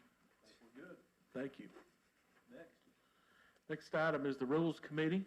Commissioner Tester. Thank you, Mr. Chairman. Our minutes are on page 67. We continued to wrestle with our public records policy this past month again, and hopefully next month we can get to some kind of resolution on that. Our staff attorney is committed to giving us the legal opinion and recommendations on that before our next meeting, so anybody have any questions? All right. Thank you, Mr. All Chairman. right, thank you, Commissioner Tester. The Washington County Library Board of Trustees, I think Mr. Griffith is here with us tonight, back there somewhere as well. The minutes of that meeting is in your packet, if you have any questions. The Washington County Safety Committee, Mr. Baines is, I don't think Charlie is back there tonight. He is normally back there, but those minutes are in your packet as well for the Safety Committee on June 5th. Next item is our Budget Committee report. Commissioner Wheeler? This shouldn't take very long. I considered a recess before this. Yeah. You'll receive our minutes for 3 meetings. First, it's found on page 111, then 112, and then 116 in your packet. The first item for your consideration is the review of the fund balance policy and capital projects policy. These are not required to be voted on, but we would like to take any questions you have on those and ask that the minutes reflect the commission has reviewed them, as has the Budget Committee.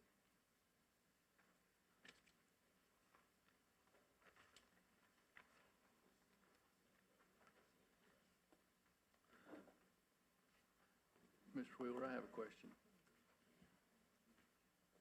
In the capital projects policy, it says, on the second page of the capital projects policy, which is page 130 in the packet, it says that the 10-year rolling forecast investment plan will be, quote, formally reviewed and approved during the annual budget process. So I was wondering if that has been Has that been formally reviewed, and does that mean that we need to vote to approve it?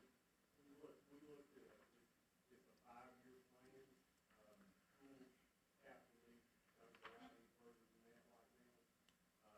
The budget committee has not taken formal action on the capital investment plan, so we're still working on one that was in place that was approved months ago.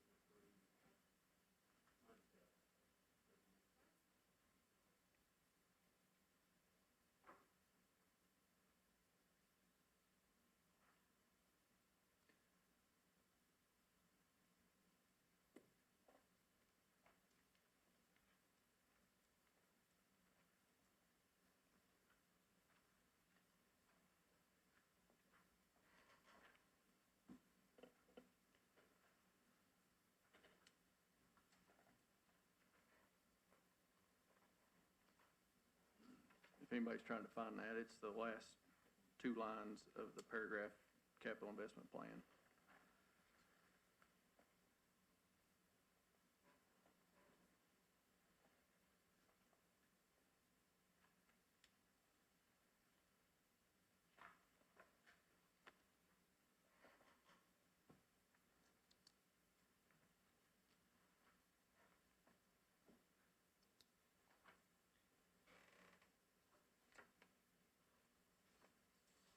Mr. Chairman, if there are no other questions, we ask the minutes reflect the commissioners review the policies.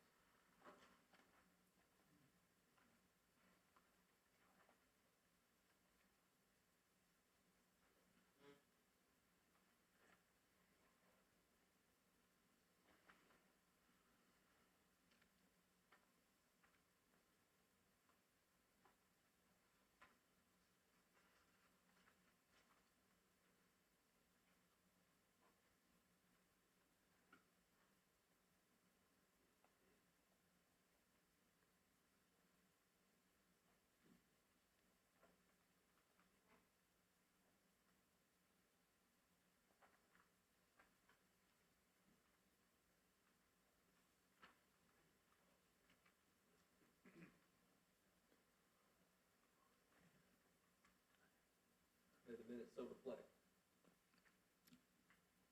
Yes, sir. The next item for your consideration tonight is Resolution 19603, a resolution approving acceptance of partial payment of property taxes, found on page 133 of your packet. This resolution comes to you as a motion from the committee.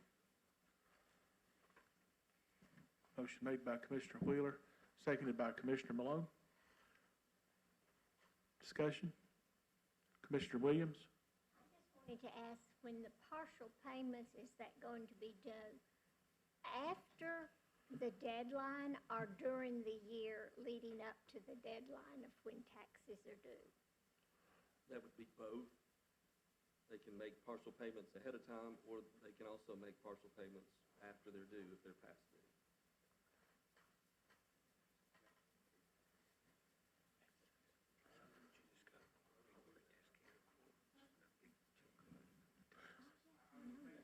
Mr. Story, why don't you come up here to the podium, because that way we'll be able to hear you good. All right, thank you, Mr. Chairman. Thank you, Commissioners. What I've asked for is authorization for the trustee. I have talked with our auditors, and it takes a 2/3 of approval from the commission. And the next step would go to the comptroller of currency with my written plan on the development of that, or it's already developed, but the plan for approval. But it recognizes partial payments in there, but there's two sets, 2 phases. There's a prepayment and a partial payment. If you would, a prepayment would be like if we were already on the plan. The 2019 taxes are not out yet, but the person that has a $600 tax bill could pay $50 a month rather than coming up with $600 a tax season. That would allow us to do that.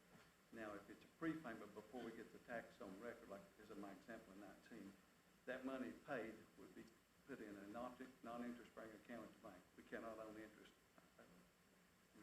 get interest on that. It would stay there until the tax roll comes from the state, which will be the last of September, the 1st of October. Once that happens, then that money's applied to the tax bill there, and if they pay $300 on it, it's $300. if they haven't paid it all, then it becomes a partial payment, because once we get the tax roll, it's partial payment. And if you just go to the next step, and that income is recognized on the prepayments, once the tax roll would come in, that's when the county recognizes that income. On a partial payment, that's when we have the tax roll. Example, we have a 2018 taxes on the books now. If they want to come in, they got an $800 bill and say, gosh, we can pay you $200 a month, I can't pay $800. That allows us to be able to take the $200, that $200 is income that month for the county. But there again, as of today, they pay all or nothing. I mean, we can't accept partial payments. And as I said, that income would be collected right then on the partial payment. The same thing happens on the, when you get to March the 1st, or March the 1st. The penalty, if they owe $300 on a $600 balance, the interest will be applied just on that $300, not on the full thing. That's it either way. And then April of the following year, when we turn those uncollected taxes over to the clerk and master's office, the same thing applies. If they owe $50, if they owe $600, $300, whatever that balance is, that is transferred to clerk and master time. That's mandated by the state that we turn those over the following year. But, my thought this would just open it up for the taxpayer, the folks that couldn't make a lump sum payment, that would give them the ability to do that. But there again, if it's passed by 2/3 commission, then my written report would have to accompany your the approval here and go to the comptroller of currency. Any questions on that? I commend you, I think that's wonderful. I have a lot of people in my district, for example, that's elderly people, and this would be good use for them. Sure will. Yeah, I'm grateful. I was surprised that this wasn't already an option. So I know Trustee Story he's trying to increase the percentage of property taxes collected, but he's also trying to make it easier on our citizens to pay those. So thank you. You're welcome. Thank you, Mr. Story.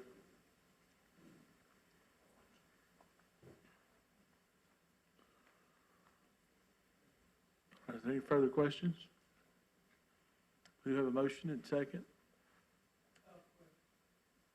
Questions have been called. Madam Clerk, if you'll switch us to the voting screen, please. Go ahead and cast your vote and lock it in.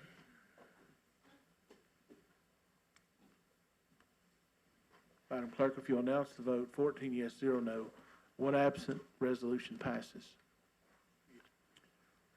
Mr. Chairman, our next resolution for your consideration is Resolution 190609, a resolution approving trustees' transfer of funds listed on trustees' accounting records, found at page 135 of your packet. This resolution also comes as a recommendation from the committee and a motion. Motion made by Commissioner Wheeler, seconded by Commissioner Davenport. Discussion.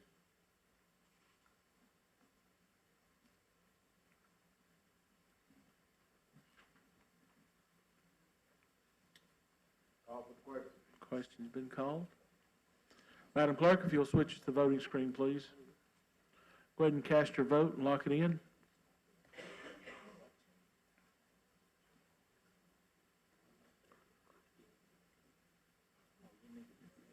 I think we may be having some technical difficulties.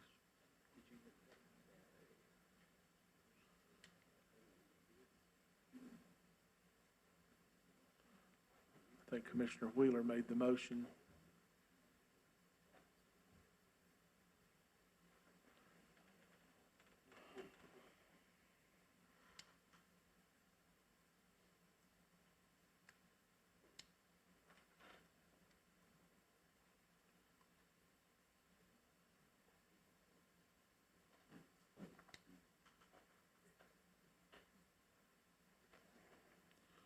All right, if you'll go ahead and cast your vote and lock it in.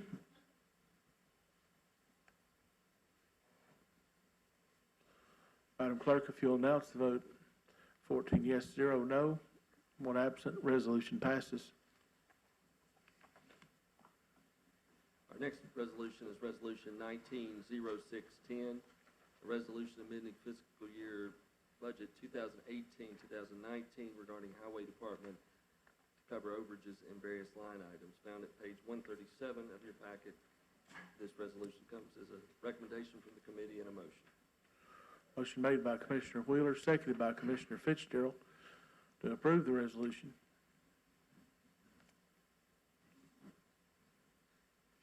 Discussion. Question's been called. Madam Clerk, if you'll switch us to the voting screen. Go ahead and cast your vote and lock it in.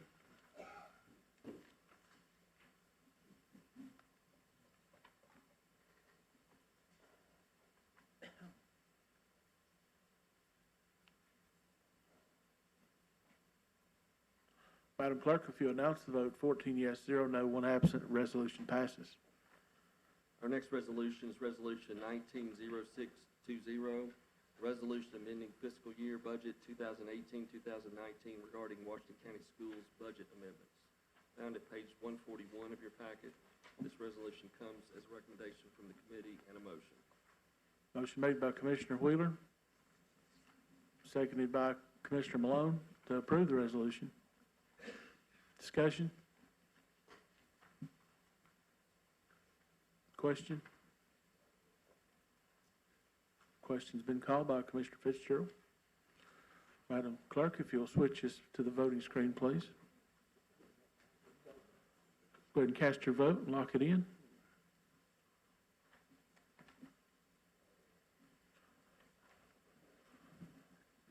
Madam Clerk, if you'll announce the vote, 13 yes, 1 abstained, 1 absent. Resolution passes. Our next resolution is Resolution 19604, a resolution amending fiscal year budget 2018-19 regarding final reallocation for fiscal year 2018-2019. This was originally found in your packet at page 154, and you have a revised version on your desk. This resolution comes as a recommendation from the committee and a motion. Motion made by Commissioner Wheeler, seconded by Commissioner Ford to approve the resolution. Discussion? Question?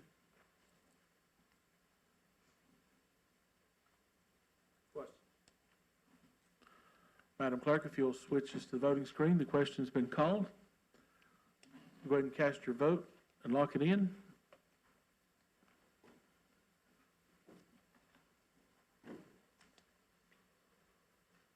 Madam Clerk, if you'll announce the vote, 13 yes, 1 no, 1 absent, resolution passes. Next resolution is resolution number 19601, resolution determining the certified tax rate found at page 156 of your packet. This resolution comes as a recommendation from the committee and a motion. Motion made by Commissioner Wheeler, seconded by Commissioner Davenport to approve the resolution. Discussion?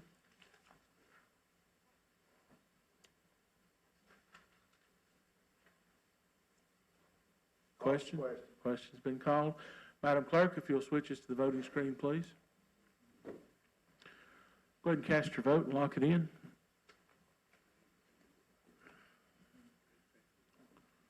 Madam Clerk, if you'll announce the vote, 13 yes, 1 no, 1 absent, resolution passes. Our next resolution is resolution number 19607, a resolution fixing the tax levy for Washington County, Tennessee for the fiscal year effective July 1st, 2019 and ending June 30th, 2020. This resolution is found on page 158 of your packet. This resolution comes as a recommendation from the committee and a motion. Motion made by Commissioner Wheeler, seconded by Commissioner Malone to approve the resolution. Discussion?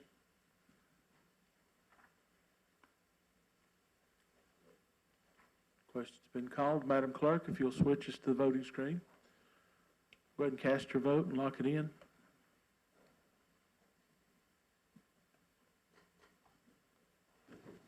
Madam Clerk, if you'll announce the vote, 12 yes, 2 no, 1 absent, resolution passes. Next resolution for your consideration is resolution number 19606, a resolution making appropriations for the various funds, departments, institutions, offices, and agencies of Washington County, Tennessee for the fiscal year effective July 1st, 2019 and ending June 30th, 2020. This resolution is found on page 160 of your packet and is here on recommendation of the committee and a motion. Motion made by Commissioner Wheeler, seconded by Commissioner Malone. Yes, Commissioner Harris? Is this the proper time if someone would like to ask for an amendment to be made to the Yes, it budget? is. Yes, sir. I have one that I would like to, do I make a motion for that, or do we have to vote on this first? How- Well, you'd make it as a motion to amend, so Okay, I'll take it as a motion to Okay. amend, and then you'll need a second. okay. Well, I'd like to make a motion to amend line item number 101 on Fund 51400, the county attorney line item. I would like to ask that we take that from 40,000 to 6,000.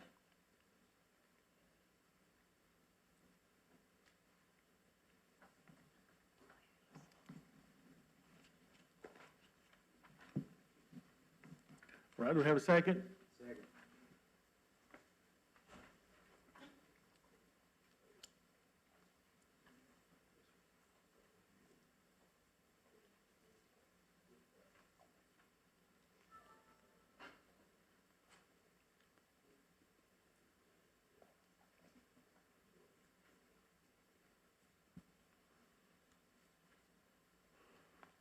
Commissioner Malone, did you want to speak? I'm sorry, Commissioner Williams? Well, this was maybe a point of order more than anything. And I'm still relatively new to this, so others may have to educate me. But I guess I kind of thought this was this resolution just set the amount of each individual fund, and that any amendments to individual line items would come with the next resolution. Am I in error with that assumption?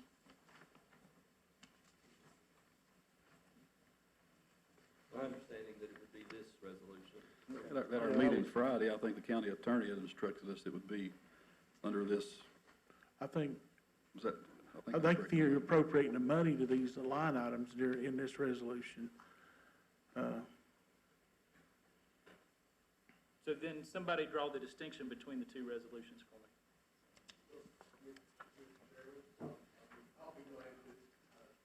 Well, they've referred a question to the attorney first, and let's give her a chance to answer. Ms. Wilkinson? Excuse me. This first motion, which is identifying the appropriations, would relate to those expenses that the county has in the upcoming fiscal year.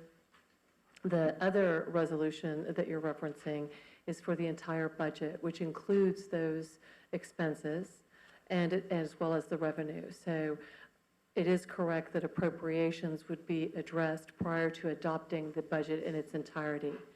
That's as to the legal side of things, but this is, I think, obviously, you might get better Director of Finance. Okay. Thank you. Thank you, Ms. Wilkinson. Mr. Meredith, did you have anything that you could add? Thank you.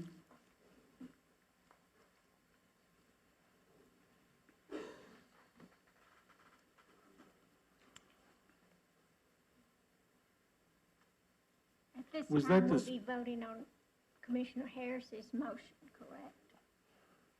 Yes, this would be the specific motion to amend. So we have a motion and a second to amend, make sure I'm right on this line item, Commissioner Harris, 101-51400, Yes, sir, from 40,000 to 6,000. 40,000 to 6,000. Call the question on the amendment. Question's been called on the amendment. Madam Clerk, if you'll switch us to the voting screen, please.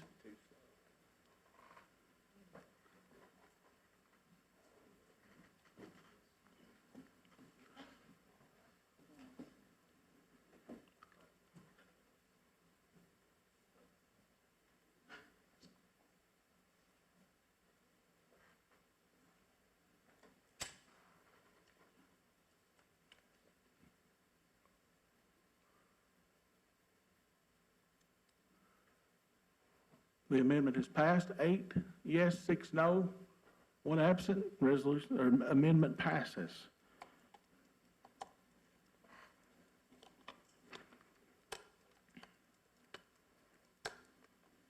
I'm sorry, but my voting machine the battery has fallen out of it. And I'm having a lot of difficulty. All right, next item, we're voting on the resolution as amended now. Commissioner Williams? I just have a question because of my lack of knowledge. On page 161, the nutrition fund, is that $3 million plus for school food purchase? Does it include the jail purchase of food? I just don't understand. If I'm not mistaken, that is the nutrition fund. Mr. Meredith, that is school, isn't it? That is, it's fund number 143, Mr. L here, so it is the school food service or the school nutrition fund. And only. So you don't add the nutrition fund to the general purpose school fund to get a total figure of how much we put into the school system? I've actually let Mr. Hill probably address some of that, because some of the, there's not any, there's not any local dollars that actually go into the nutrition fund. So, that's correct, it's self-sufficient, it's regular money, so there's no money required from the county, under normal circumstances, I just wanted to understand it. Thank you.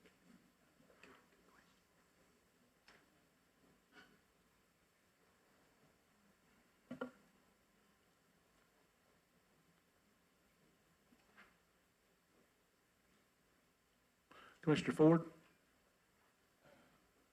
Mr. Chairman, I'd like to make an amendment to the budget. Line item number 54610, it's the agreement between East Tennessee State and Washington County, Tennessee. According to the state annotated, I'll give you a copy of this right here, we're not in compliance. Because even in the contract, it says it's gotta come before the legislative body. It has not. So I declare it null and void. And I ask that it be taken back to the proper committee and brought back at a proper time when it's done before the whole legislative body.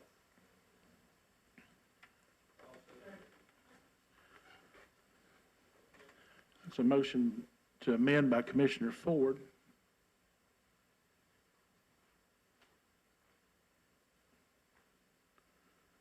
Are you saying to remove all the money from that line item? I'm saying that contract is null and void. Or the state code annotated. And if anybody wants to see it, I've got a copy of it right there, Mr. Sherman's got it.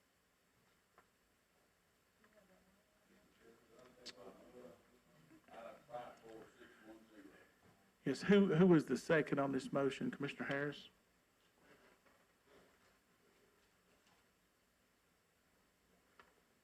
Go ahead, Commissioner Harris. I just had to write it down.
I'm sure there will be some questions.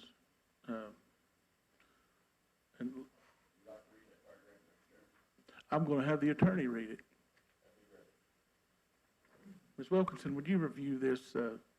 I'm not an attorney, so I'll have you review the TCA here.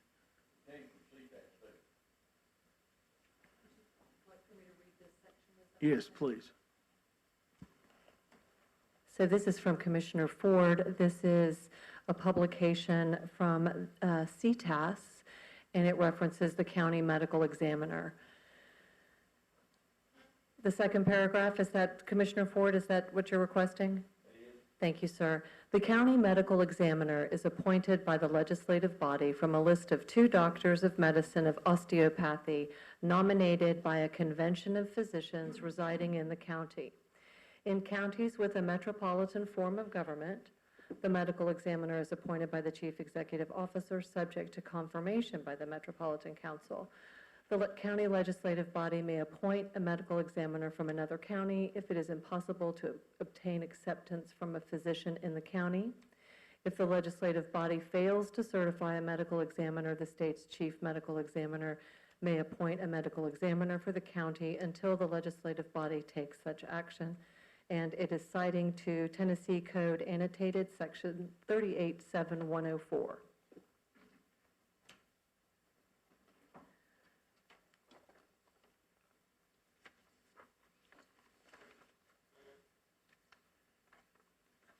And when we talk about the rest of this motion, you wanted it sent back to a committee, you said? I want that back to the proper committee, be considered, and then at the proper time, be brought back before this legislative body.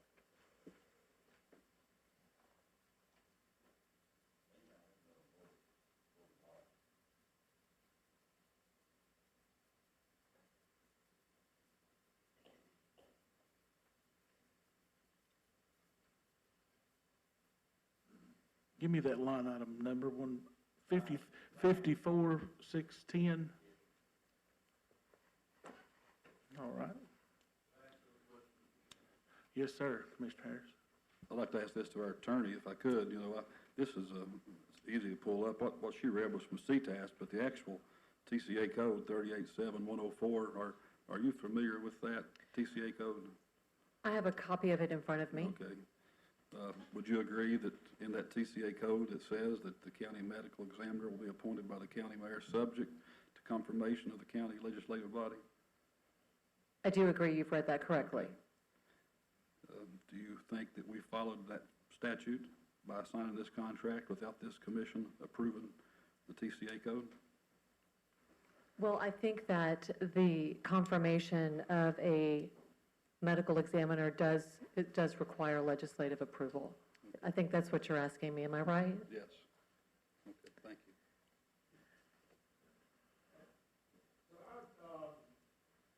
This point, when we were taking a look at contract, one of the things that doesn't really sense out, it was a 4-year contract that expired in September 2018. The confirmation of medical examiner is a 5-year term. That term began September 2014 and is set to expire at the end of September 2019. There have been 2 subsequent resolutions during interim MEs since then, but again, that the basic contract that we're working under, confirmation of the ME is set to expire at the end of September in a couple of months. So, as you know, all 8 counties participate in forensics activity at the university. 4 of them use the community at the university, which is where ours has been set up. The focus of the review for the contract really had, for me at least, had more to do with protecting the taxpayer dollars as it was anticipated or the proposed contract that set a quota for autopsy performed in Washington County, and for every autopsy over that, it cost the county $800, no limit. The contract that all 8 counties essentially agreed to support, at least by the mayor, was a contract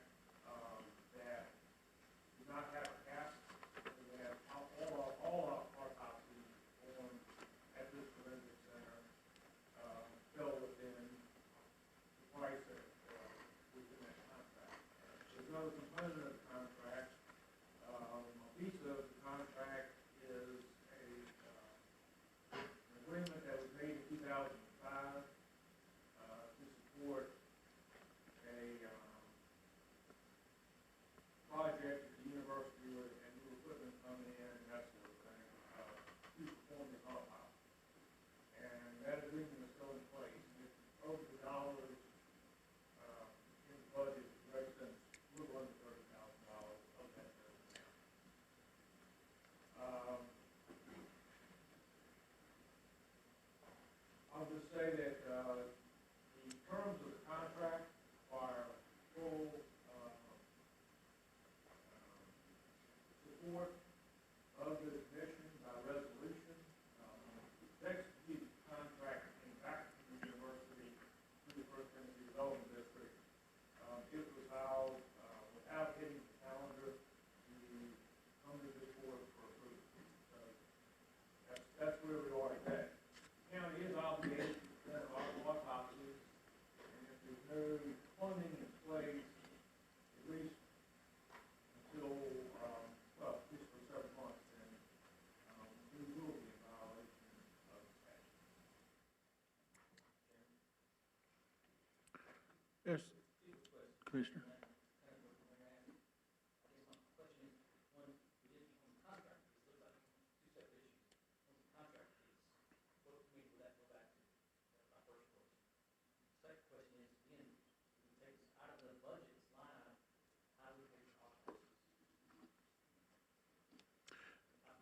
It would go back, in years past, it's what, safety has dealt with this issue in years past.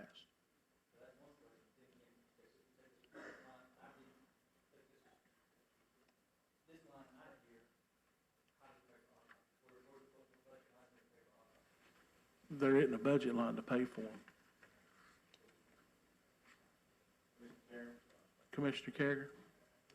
If we act on Commissioner Ford's motion, I think it would be incumbent on us, if it passes, to instruct our attorney to write East Tennessee State University about what our position is on that contract. I don't know if that makes sense or not. We just vote not, the contract's over. I think it's incumbent on us to notify East Tennessee State why we feel that way and give them notice. Commissioner Wheeler? I agree with what Mr. Carriger just said. I have a question that I'd like to suggest we direct to the attorney. With respect to paragraph Roman number one, and then I guess it is small Roman number one, the contract says that ETSU will provide county medical examiner and death investigators, and then it goes on 365 days per year, et cetera, et cetera. The question I have is that, if this is a 18-month contract, does that require us to use, if it's a valid contract, does it require us to use them as the medical examiner beyond the September 2019 date, when the medical examiner's appointment expires?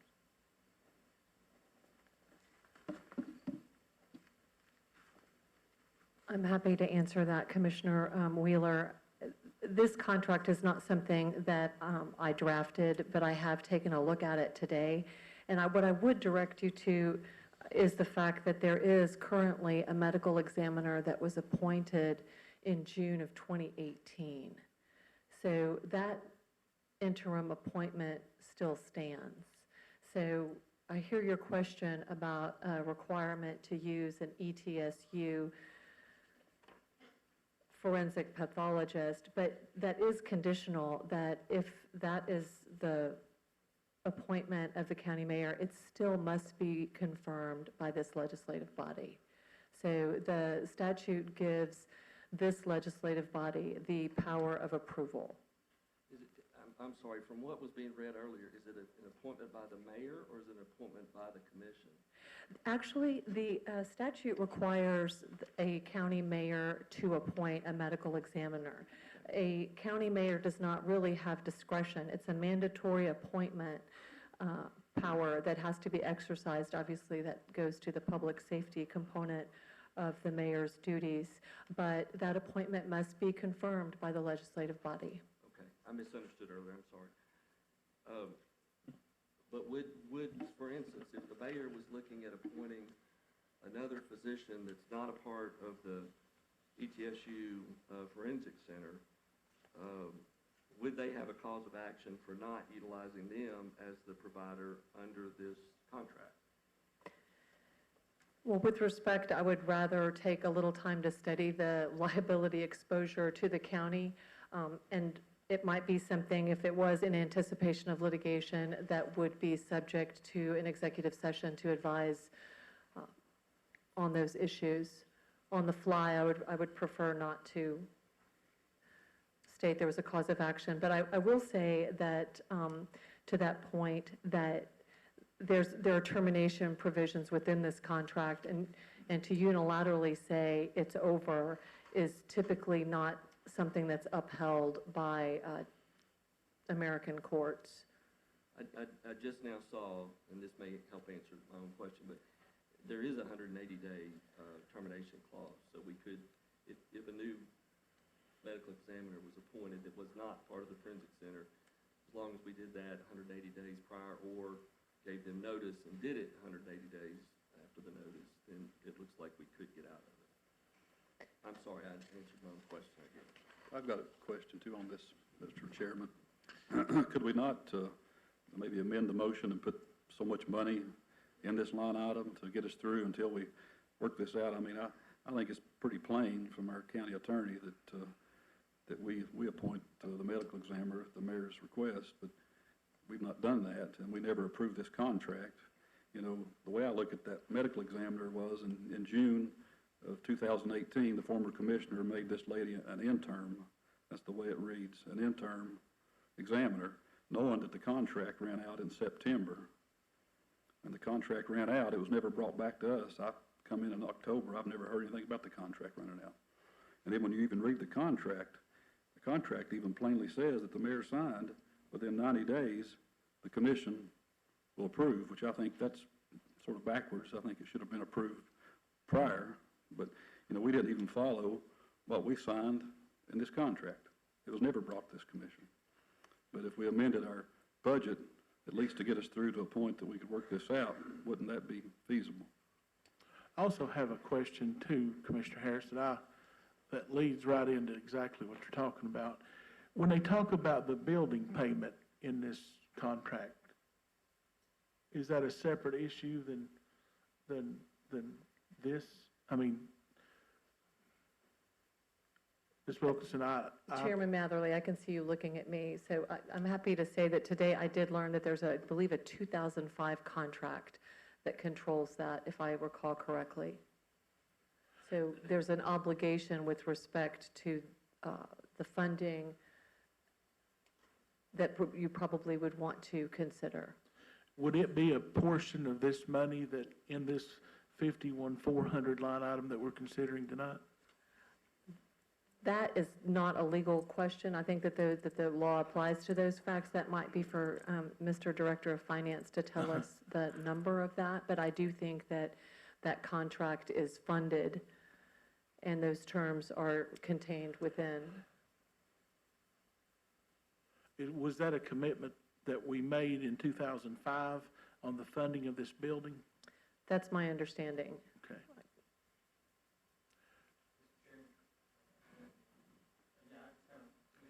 I have no problem with us go back and review the contract. And then, again, as I stated earlier, my concern is, again,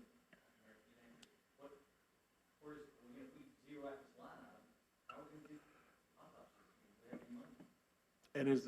And this follow-up question to him, is that building portion part of this money? The building is, so because of the, $239,000 total contract annually, just a little under $30,000 is the 2005 portion for the renovation. Okay. So Commissioner Harris, to answer your question, you're correct, but that building payment, that agreement was done in 2005, so we'd have to look at that as well.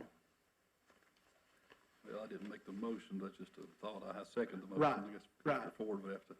But I did want to come back and have ask. some money up to run it, to at least we can get to the. Right. Get to. And I just wanted to make sure before I said yes, that building payment was included in this money that we were talking about tonight. And do we know how much that is each month. Yeah, my question is, one last time, do we have money, if we zero out this line, do we have money to pay hot dogs? No. I'm sorry, Commissioner McAllister, I thought I said no. So, to better answer Commissioner Harris's question, Mr. Meredith, can you give us a monthly amount that would get us through the 180 days?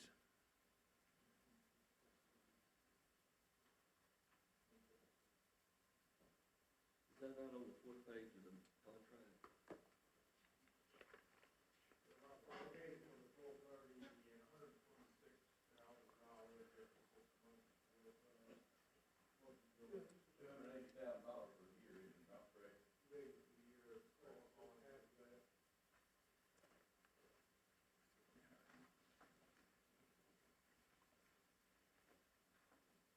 Commissioner Edens? Yeah, the mayor, the attorney, whichever one's appropriate, I'd like to respectfully ask why this didn't come back before this body. The contract was being signed. I mean, if it's in the contract that it had to come back before this body, why haven't we seen it? Well, good question. I responded to that earlier by saying that when we executed first the contract came back from First Citizens Development District, it was filed and without, on the calendar, we produced a resolution for this body to approve. Mr. Chairman, Commissioner Carter? attorney's contract question. Can the county be legally obligated on something that the letter of contract is not followed? Because I agree with Commissioner Ford, it says that the county commission is supposed to approve, and we haven't done that. Do we really have a contract with ETSU?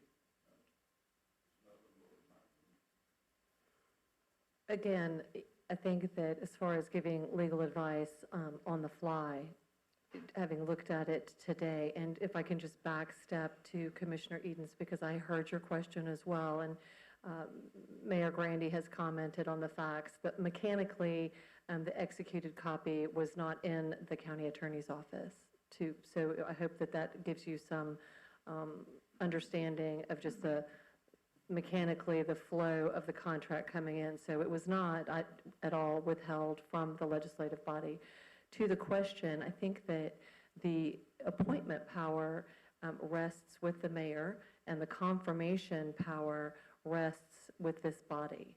So I would expect, if I were ETSU's lawyer, I would say that the contract was enforceable because you have a medical examiner in office, and that statutory power is a condition within a requirement. So that might be something for us to look at, and just seeing those two different opinions and give it some serious thought. I think that's a prudent course.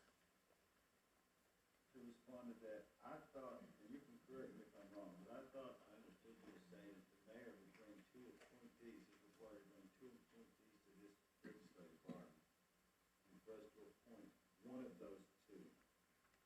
Not that the mayor would appoint someone. My understanding is he doesn't appoint until we approve.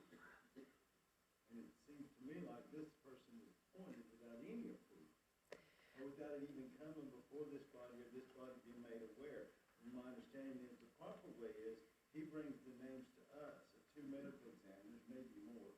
We approve, or we elect, or however you want to put it, with this body's vote, and then the mayor appoints the person that this body elected or approved. And is that correct or not? Well, first, People getting confused on the mayor has the right to appoint. But I think the mayor, you can tell me if I'm wrong, the mayor has the right to appoint who this body says to appoint. He doesn't appoint someone and then bring it to this body. Well, Oh, Referring to the medical examiner, the most recent one was resolution 180621, June 18th, appointing or confirming Lieutenant Smith as county medical examiner to, that's the person, that's the person that was appointed a year ago, still, that person is still serving today. I'm just trying to figure out how we got, I mean, I didn't. There's two separate issues. There's the appointment of the medical examiner, and separately, there's the contract with ETS. That's fine, I'm learning a lot of this stuff just tonight, and I'm having real problem finding out how we got to this point started. How the legislative body was completely left out of the process. And that's how it feels to me, that the legislative body was completely passed over and left out of this process. And I don't know how we got there, how we ever get there. Regardless of what I'm misunderstanding on bullet points and there being two different people, how did we get to the point to where this legislative body was just left out of the process altogether? That's what I'd like somebody to answer. I hope I can give you some guidance on that, just, or at least shine some light on it. The legislative body approved the appointment of Ms. Schmidt as the medical examiner in June of 2018 as the interim medical examiner who succeeded the prior interim medical examiner who was fulfilling a 5-year term from 2014.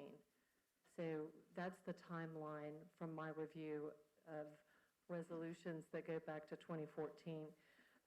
The process, Commissioner Edens, that you're referencing about 2 doctors, that is, I think you have some information there that is consistent with the statute, but I think that what you're referencing is that there will be an election from a list of a maximum of 2 doctors who've been nominated by a convention of physicians, medical or osteopathic, who are resident in the county. And the convention is to be called for this purpose by the county mayor. So the appointment power is the county mayor, and reading straight from the statute, subject to confirmation by the county legislative body, based upon a recommendation from a convention of physicians resident in the county. So the last time I believe that happened, based on my review of the file since it came up as a topic on Friday afternoon, is that the last time there was a convention called by a county mayor to review this issue was in 2014, and there was an appointment of a medical examiner at that time who then resigned, and an interim was appointed and confirmed by the legislative body. And then that medical examiner resigned, and an interim medical examiner was appointed with confirmation by this legislative body. She still serves as the medical examiner. In the meantime, the contracts didn't line up for the timing purposes, and the ETSU contract expired September 30th, 2018, and was extended, and then the issue of the medical examiner was not raised, and the calendaring, it wasn't in our office to calendar anything to put in front of the body. Does that give you some clarification on a timeline? And I've got the resolution numbers, I pulled them on Friday, if that would be helpful. We're in violation of this code, as you stated earlier. The water's just muddy to Commissioner Ford? Mayor, this is not intended to be a personal thing to you or anything, but I just want you to know, you was talking about a while ago that you looked out for the taxpayers. Well, I'm looking for the taxpayers too. And we can't build schools, and we can't do things we gotta do. We're talking over $250,000 for 1 year. And I'm just saying, you know, we need to know what's going on. I feel like an ostrich with my head stuck in the sand sometimes. I've asked on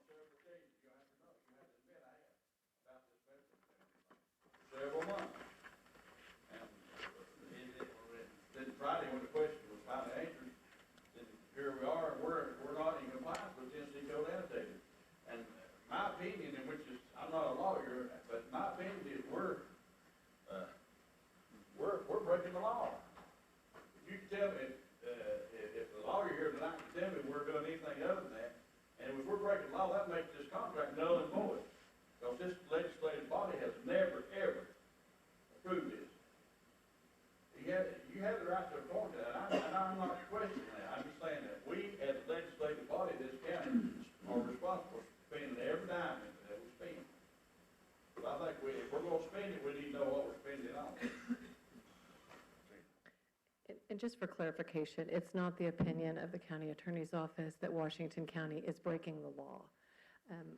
The medical examiner who's currently serving was appointed and confirmed by the legislative body. The issue raised between, the issue raised with respect to a civil contract is not the same thing as breaking the law. So that may seem a fine point, but I do think it's important that distinction be clear, that it is not the opinion of the county attorney's office that Washington County is breaking the law. Commissioner Wheeler? A question that I'd like to direct to Mayor. If we move forward with the contract as is and fund it for the full time, is there a plan on looking, I know you are looking at this, and I know you have been looking at this. If we look at, if we have to appoint, and maybe you're going to tell me we don't have to appoint the 5-year term in September, we can move forward with the interim. I don't know if that's the answer or not, but what I'm concerned about is if we extend this out 18 months, but if we have to make a 5-year appointment in September, are we going to be locked into violating this contract or sticking with them for another whole 5 years? I guess we still got the 180-day clause. Well, and also this contract, excuse me, I just wanted to say it does expire, excuse me, Mr. Mayor, but it does expire June 2020, so the 5-year issue. But the 5-year issue is because of the appointment of the medical examiner. Yep, yeah, exactly, and so that's where we were to begin with. We had a 5-year appointment for ME, we had a 4-year contract, and, so that's including the 4-year contract, we need to get a path forward to get us at least a year this. They're still out of sync, and I'm not really sure how you rectify it. Statute requires that the term is for 5 years in confirmation of the MD. Now, there may be a way through that, or there may be a way around it. This is not as much legal as possible. I would say that's a CPS question. You know, we're one of 95 counties, every county has the same issue, at this population. Your point, Commissioner Board, I would disagree with you. $8,000 is a lot of money. It's just actually required doing this path of, rent. It was budgeted last year, I think budget for it. Not sure if it was 1 or 2 years, but anyway, it was in last year's budget, so it's not as if money appropriation hasn't come before the legislative body, it has. And here we are looking at it again, and that's exactly what we're talking about. And how much to fund it. Commissioner Malone? Yeah, I'm grateful to the county attorney for trying to separate. I'm going to maybe separate even further, but there really isn't, as I understand it, and please correct me if I'm wrong, there really isn't an issue relative to a properly appointed medical examiner. The county has a properly appointed medical examiner until September of this year. I think the real issue at hand, perhaps more than that, is the contract with DPSU. And the fact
Commissioner Davenport? Question I have, and I agree, I look at this data serving on the EMS board, and it is out of control.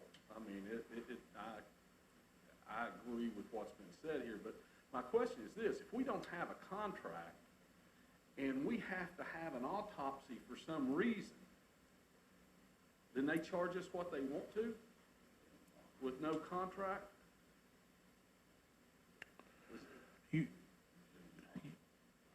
have But other, still, we don't have any, we could send them to Knoxville, we could send them somewhere else, but at that point, we get charged without a contract, do we get charged whatever they want to charge us? well, that position so far, again, going back to 2005, it was the intention of Washington County and the other seven counties, the First Mississippi Development District, to utilize the forensic facility at EPAG. So the next closest one is Knoxville. I don't have a current quote, but I have a quote that's about a year old, is what they call it. Of course, we have to transport the body there and transport it back. Mechanically, it's a little more cumbersome to use the forensic facility here at the university, but that would be our next option in terms of a facility to use. We don't have a contract with them. We don't have a relationship with them. They do it.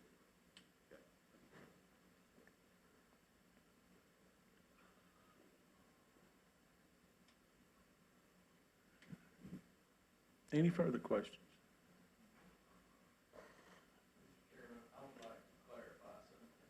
Okay, I would like to clarify something.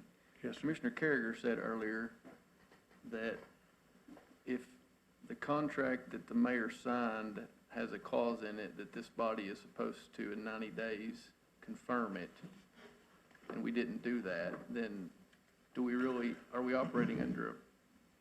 obligated under that contract? I think it was my understanding that you were to confirm the medical examiner appointment within 90 days. Okay, That's my understanding, not the contract, but the appointment. okay, all right, thank you.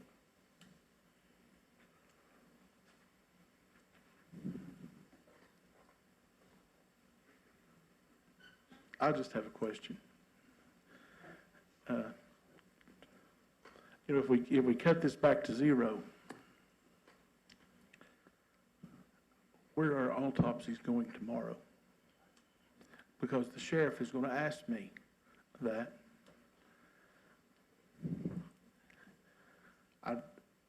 That's my only thing. I know I'm going to have to answer those questions tomorrow. So,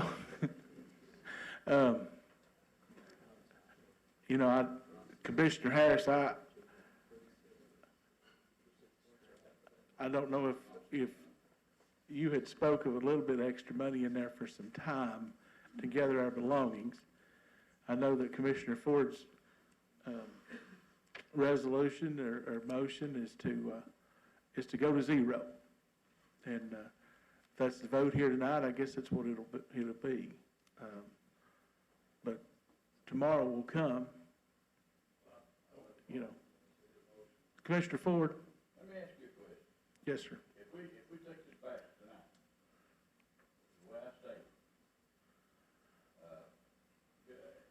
could we not, after that, appropriate so much money, after this motion is settled one way or the other, to, like $70,000 to continue so we can get a contract, or get something back and forth, get on, in another motion? After we rule on this? But we're gonna have to have some operating money if we do this, until we can get one way or the other with DTSU or whoever we do it with, So you're telling me you want to cut it to zero and then add some to it? Well, I'm saying we're gonna have to, it's just like Mitch said, we don't have any, but I want, this contract is null and void. And that's what I'm saying, it needs to be, go back to the proper committee, it needs to come back before this county commission for, a proper vote. And in the meantime, just like you said, we're gonna have to have some money allocated to do it. And we come back after we make this decision on this motion and allocate so much money for that until we decide what we're gonna do. That's what I'm saying, that's what I'm asking. Would you consider amending your motion to 70,000 to do that in one motion? For what kind of time? That would, I think that would give us 3 months, or 140 to do what Commissioner Malone was suggesting. So we're committed to 30, the building, and it's 21,000 a month. So we'd have to add the, I'm sorry, that was just the total monthly to get through the 3 months.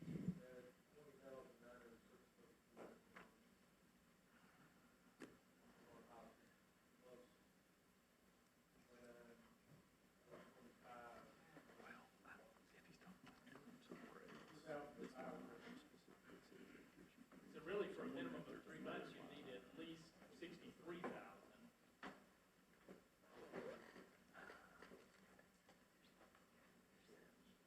Mr. Chairman, I would consider that, I would amend my motion to consider that, if we take it back, renegotiate and bring it back for the body, I would consider that 63,000. 62,000. I'd consider that. Mr. Meredith, would that be okay as far as your numbers go? For- Well, if you're talking about taking you forward for 3 months plus the annual building commitment, the annual building commitment's $30,000. We're talking 90 days. Yeah, I know, but for the year, you still got that building commitment in there, right at 30,000. And then the monthly fee is almost 21,000 for the autopsy, so 3 times 21, 63 plus 30 for the building. What you would need if you didn't do any autopsies after September 30th. Nothing been paid on the building? No, there's, the complete We- I don't know, it was 2005 agreement. Yes, Whatever the improvements were, it's been advertised over a certain number of years. This is just what our share of that is. we made the building, we enlarged the building. We helped the 8 counties work to enlarge the building so that they could service more clients.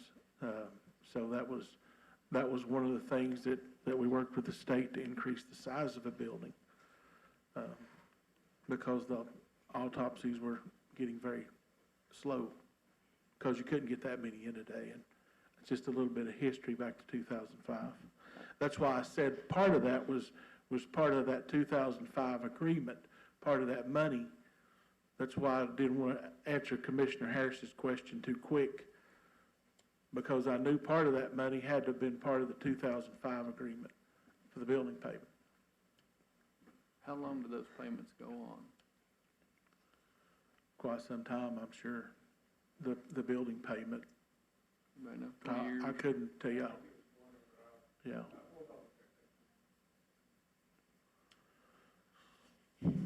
And each one of the 8 counties pay that per year, that shares And in in that cost to that. 2005, the commission voted to do that. Yeah, And all the 8 counties did. And they can hold all future commissions to that. I'll have to go back to the attorney and ask her that, but we have been paying it since then, as far as I know. We joined in that agreement.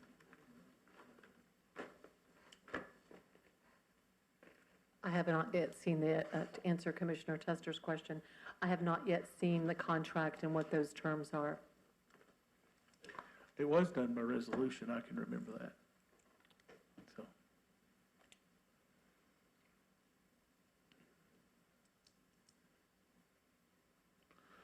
So the number you discussed, Commissioner Ford, was 63,000? 62. That's for 90 days. It's 90 days, so that does not include the building payment, correct? Okay. All right.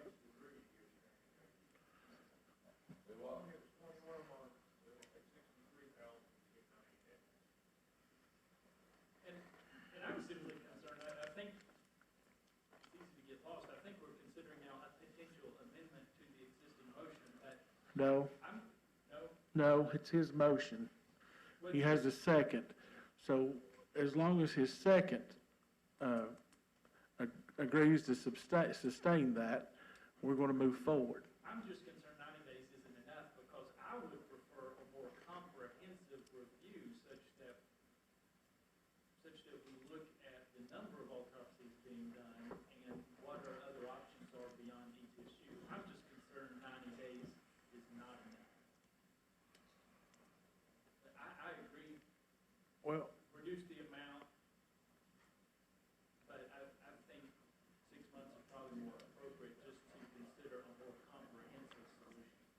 I think 6 months, or I think 90 days is better than 0 days.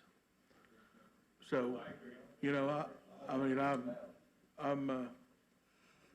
I'm here willing to say that I'd rather take those 90 days than no option at all.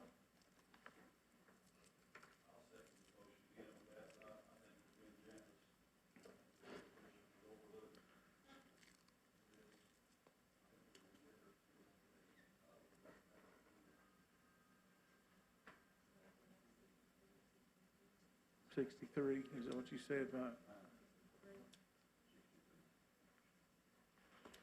All right. Call for question?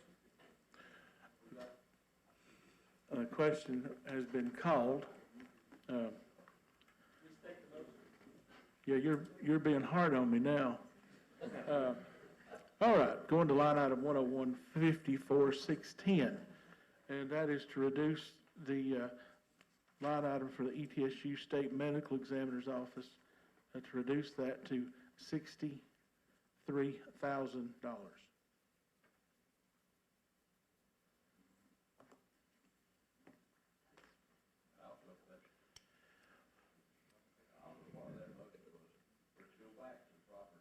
And return back to the proper committee.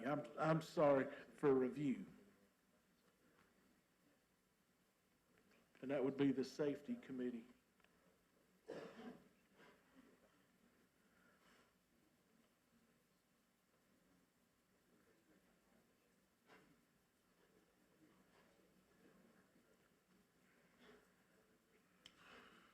All right. Any further discussion? I have repeated the motion. The question has been called for on the amendment. Madam Clerk, if you'll switch us to the voting screen, and we will be voting on the amendment.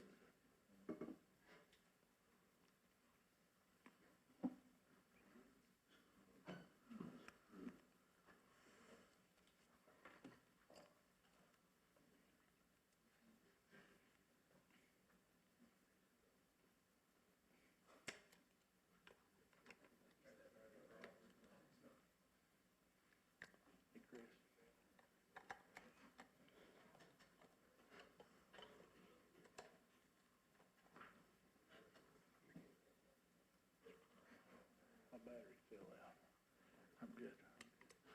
Madam Clerk, if you'll announce the vote, 13 yes, 1 no, 1 absent, resolution passes, or the amendment passes. Mr. Chairman, Yes, Commissioner Wheeler? do we need a motion about this building payment? What we did was just approve it without the building payment. If I Yes. understood what happened. That's an annual building payment, isn't that correct, Mitch? I think we give bills to them, we pay, if they bill it monthly, we pay it quarterly.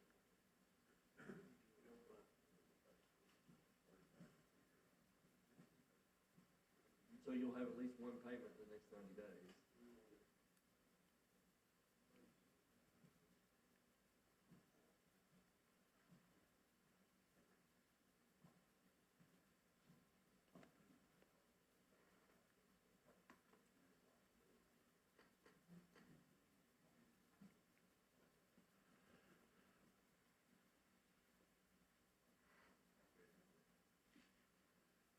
Based on what was said in the contract, it looks like it's just under 30,000, $29,025.96 for the year.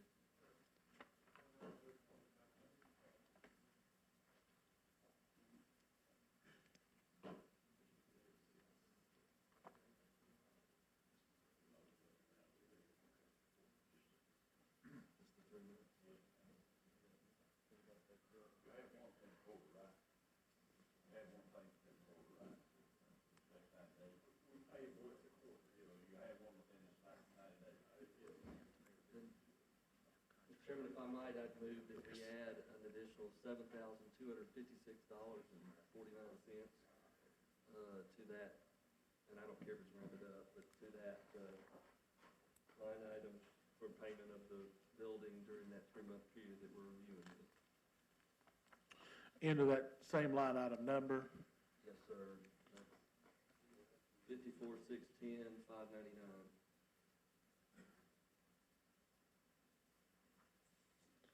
All right, so that was a motion to amend. I would second. 54,610,599, adding 7,300 back into the line item to cover the quarterly building payment. Who was the second? Seconded by Commissioner McAllister.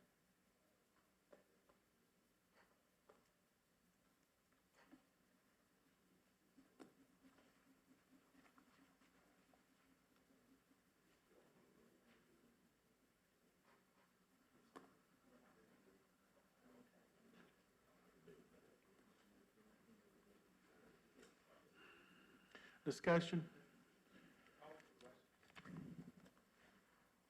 Question's been called.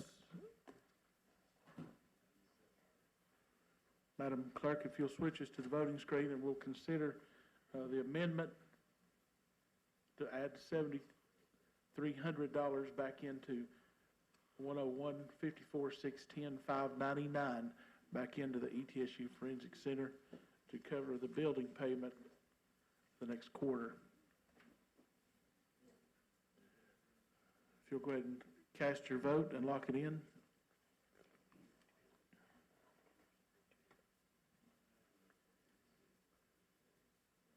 Madam Clerk, if you'll announce the vote, 14 yes, 0 no, 1 absent. That motion passes.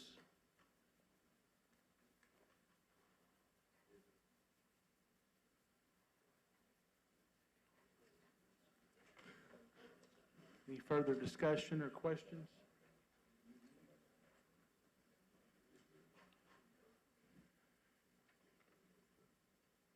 I'd like to have some discussion, Mr. Chairman, on the other line item. I don't know what the line item number is on it. But the $60,000, item in the new fiscal year budget for a communications director or something like that. That would be in 51,900, building administrator. 51,900. Okay. Do you have a line item number for that, Mitch, so I don't get lost? Give me 1 second, Mr. Chairman, and I will have that here. It's actually 51,900.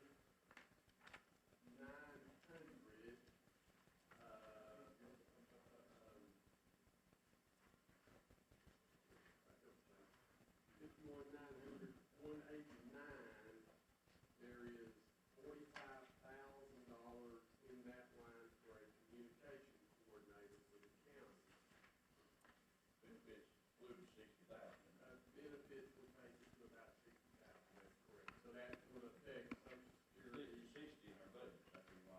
Right, it'll affect Social Security, retirement, and health insurance.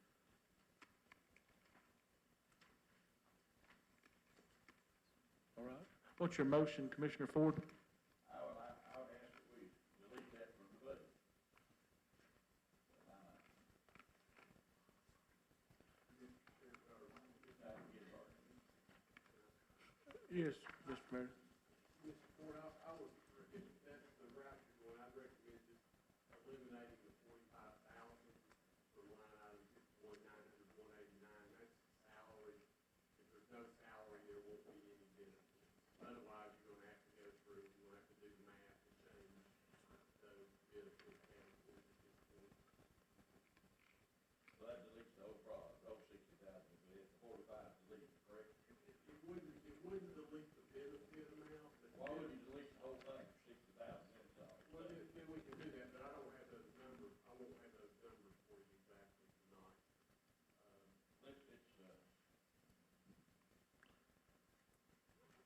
I'll need to look back and see whether we budgeted. It's right here for 60,000. Correct. Right there. 189 I'll take a closer look. actually has 135,000. I move we delete. Thank you, Commissioner. You gonna second it? Okay. 189. So that was 51,900, 189, Mitch, is that right? It is, there's 45,000 is one in line item 51,900, 189 for the communication coordinator. Okay. What page is that, Mitch? Page And so we don't have that broken out yet as far as the benefit number. But we can, you know, That line item is So- 135,000. Yeah, why don't we just do that? So what's the other position? What other positions are in that line item? the other two positions in there are HR coordinator and our technology coordinator. Or benefits coordinator, correct.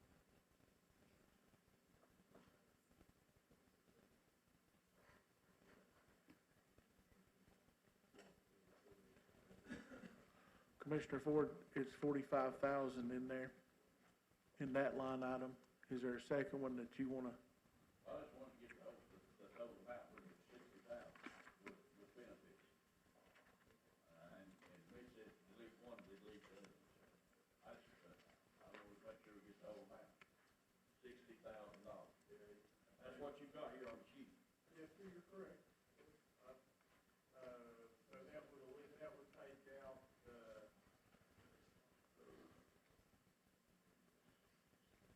that would eliminate $4,300 from the retirement account. That would eliminate,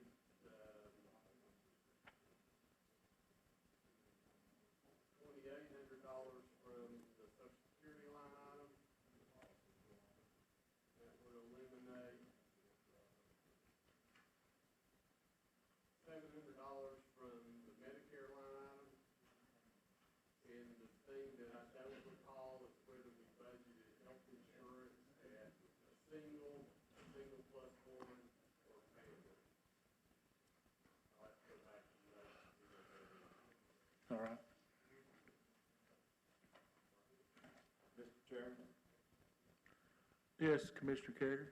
I would like to know that January the 19th, 2019, this body passed a resolution 190201, and I talked to the executives in our strategic plan. One of them was effectively communicate internally, commissioners, elected officials, staff, employees, et cetera, and externally, citizens, businesses, other agencies, cities, et cetera. I suspect this is probably an attempt to fulfill that goal that we set for ourselves. We did set that goal.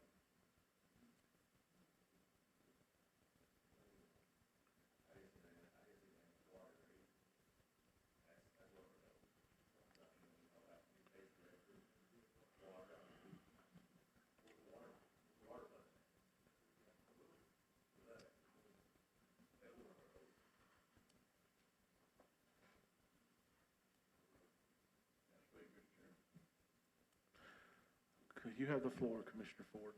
I don't doubt what you're saying, Commissioner Carrier, but, I just look around, look at the needs we have in this county. And I just, hate putting another person on the payroll with $60,000, can't include benefits, when we can utilize that so many different ways, in our schools, or roads, or anything else we got. And just like Mitch said, we got 1% growth or less. So we're gonna have to somewhere, we gotta tighten the belt. And I think right here tonight is a good time to start. And if we're gonna, you know, if you do, or if you don't, or if I do, or if I don't decide to ever run again, we're gonna be answering to our taxpayers. And, we got people here that, in this county, that, can't live above the poverty level, because, we keep giving them more raises than what we do. So I'm thankful for what we do and what we have done, but I think at the same token, we need to be pulling our belt tighter, a little bit tighter, and looking into the near future. My only, Mr. Chairman, if I can, Commissioner Davenport, let me get him first. He beat you there just a second. When I think of this item, that's one of the things that we're trying to invest in to get that growth going. We're trying to get someone in there to showcase, what a great community we have here, and to bring those people in, and that hopefully would change that growth path. And I agree, I I wish we had line items for water and other things as well. But, I think this would be a great opportunity to invest and see if we can change the 1% growth that we're having. I'd like to say something. I was on this committee, when we met, Brian and me, I think Susie. We talked about this, PR person, $60,000 was a lot of money. I know that day when we talked about one building college, one of the PTSU, and trying to, the students, somebody who was there, that would come in and work for the county, and experience, especially go on further. That's one of my concerns with the amount. I think there's definitely a lot of communications with a lot of those. It's, the money, if you set up something like this, I would like to see it set up where you work for the commission. I don't think it should be a PR person for the mayor, a person for anything particular. It should be for the commission and for the county. So, I guess that's two of my concerns, why I probably vote forward. I think we should set those boundaries before we can always come back and amend the budget. I don't know how far we ever got getting students, but they don't know what other things going on. I think there's ways we can do this, that's one of them.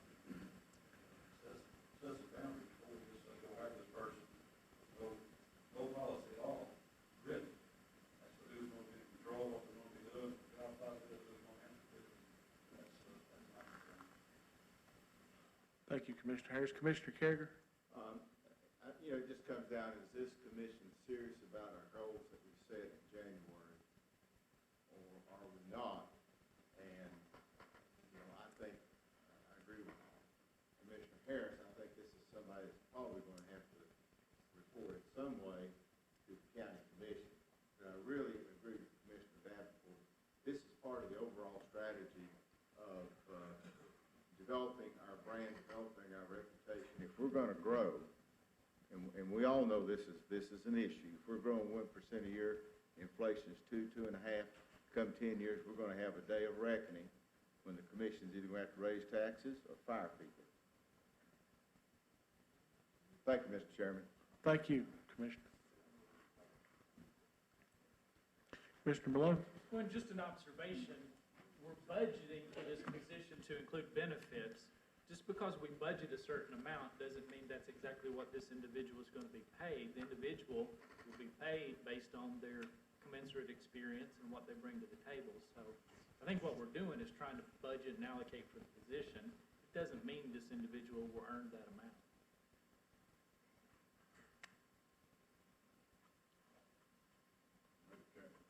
Commissioner Ford? We talked about a lot of things in January, but we also talked about growing, but we also talked about a lot of other things. But, I think before we put another person on payroll, we need to look at, what kind of turnover we got in this county. I can't speak for every other department, but I'm telling you right now, Sheriff's Department, we can't keep employees. And it ain't because it's such a bad place to work, it's because of wages, a lot of it, I'll just tell you that. We're not even competitive with our neighboring counties.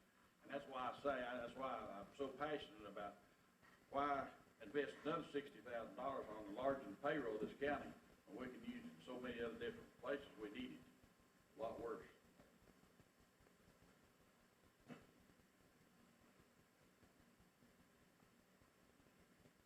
Call for the question. Question's been called. The question is to reduce 51,900,189, the line item set aside for the communication director, remove that line item,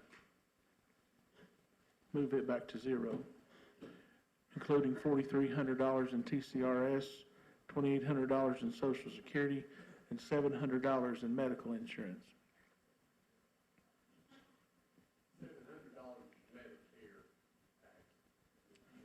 I thought you said medical insurance.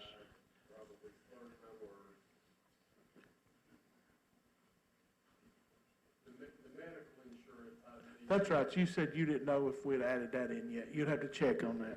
Okay. That's right. All right. Greg is too. Madam Clerk, if you'll switch us to the voting screen. Still talking. Oh, I'm still talking. You already voted. You were still, that's what I thought too.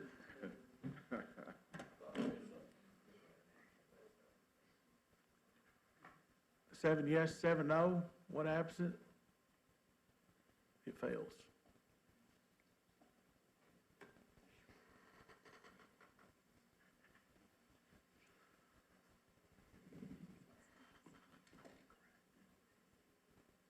All right.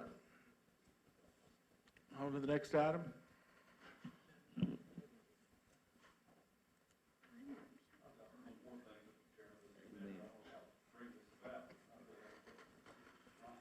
All right.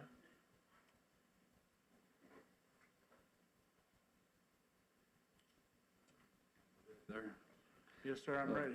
You know, a lot of talk has, been about our employees, and I know that we're doing a 2% raise, which, I wish we could do more, because I think we've got some of the best, that's what makes our county, is our employees. But, I was looking on our website, and, we've got an ad on there for a Washington County Solid Waste Department Used Tire Center is seeking a part-time employee. Applicant must be physically able to lift 50 pounds to a height of 5 to 6 feet, load used tires on the trucks and trailers. Applicant will be required to work in outdoor weather conditions. Pay is $8 an hour, no benefits. Washington County, Tennessee. And I think that's sad. This is a county expecting people to work for barely minimum wage. I would like to see us adopt at least a $10 minimum wage for all Washington County employees, whether part-time or full-time. And I don't know what specific line item that would have to go into, but I know that money would have to be budgeted, but I think that we can surely do better than this.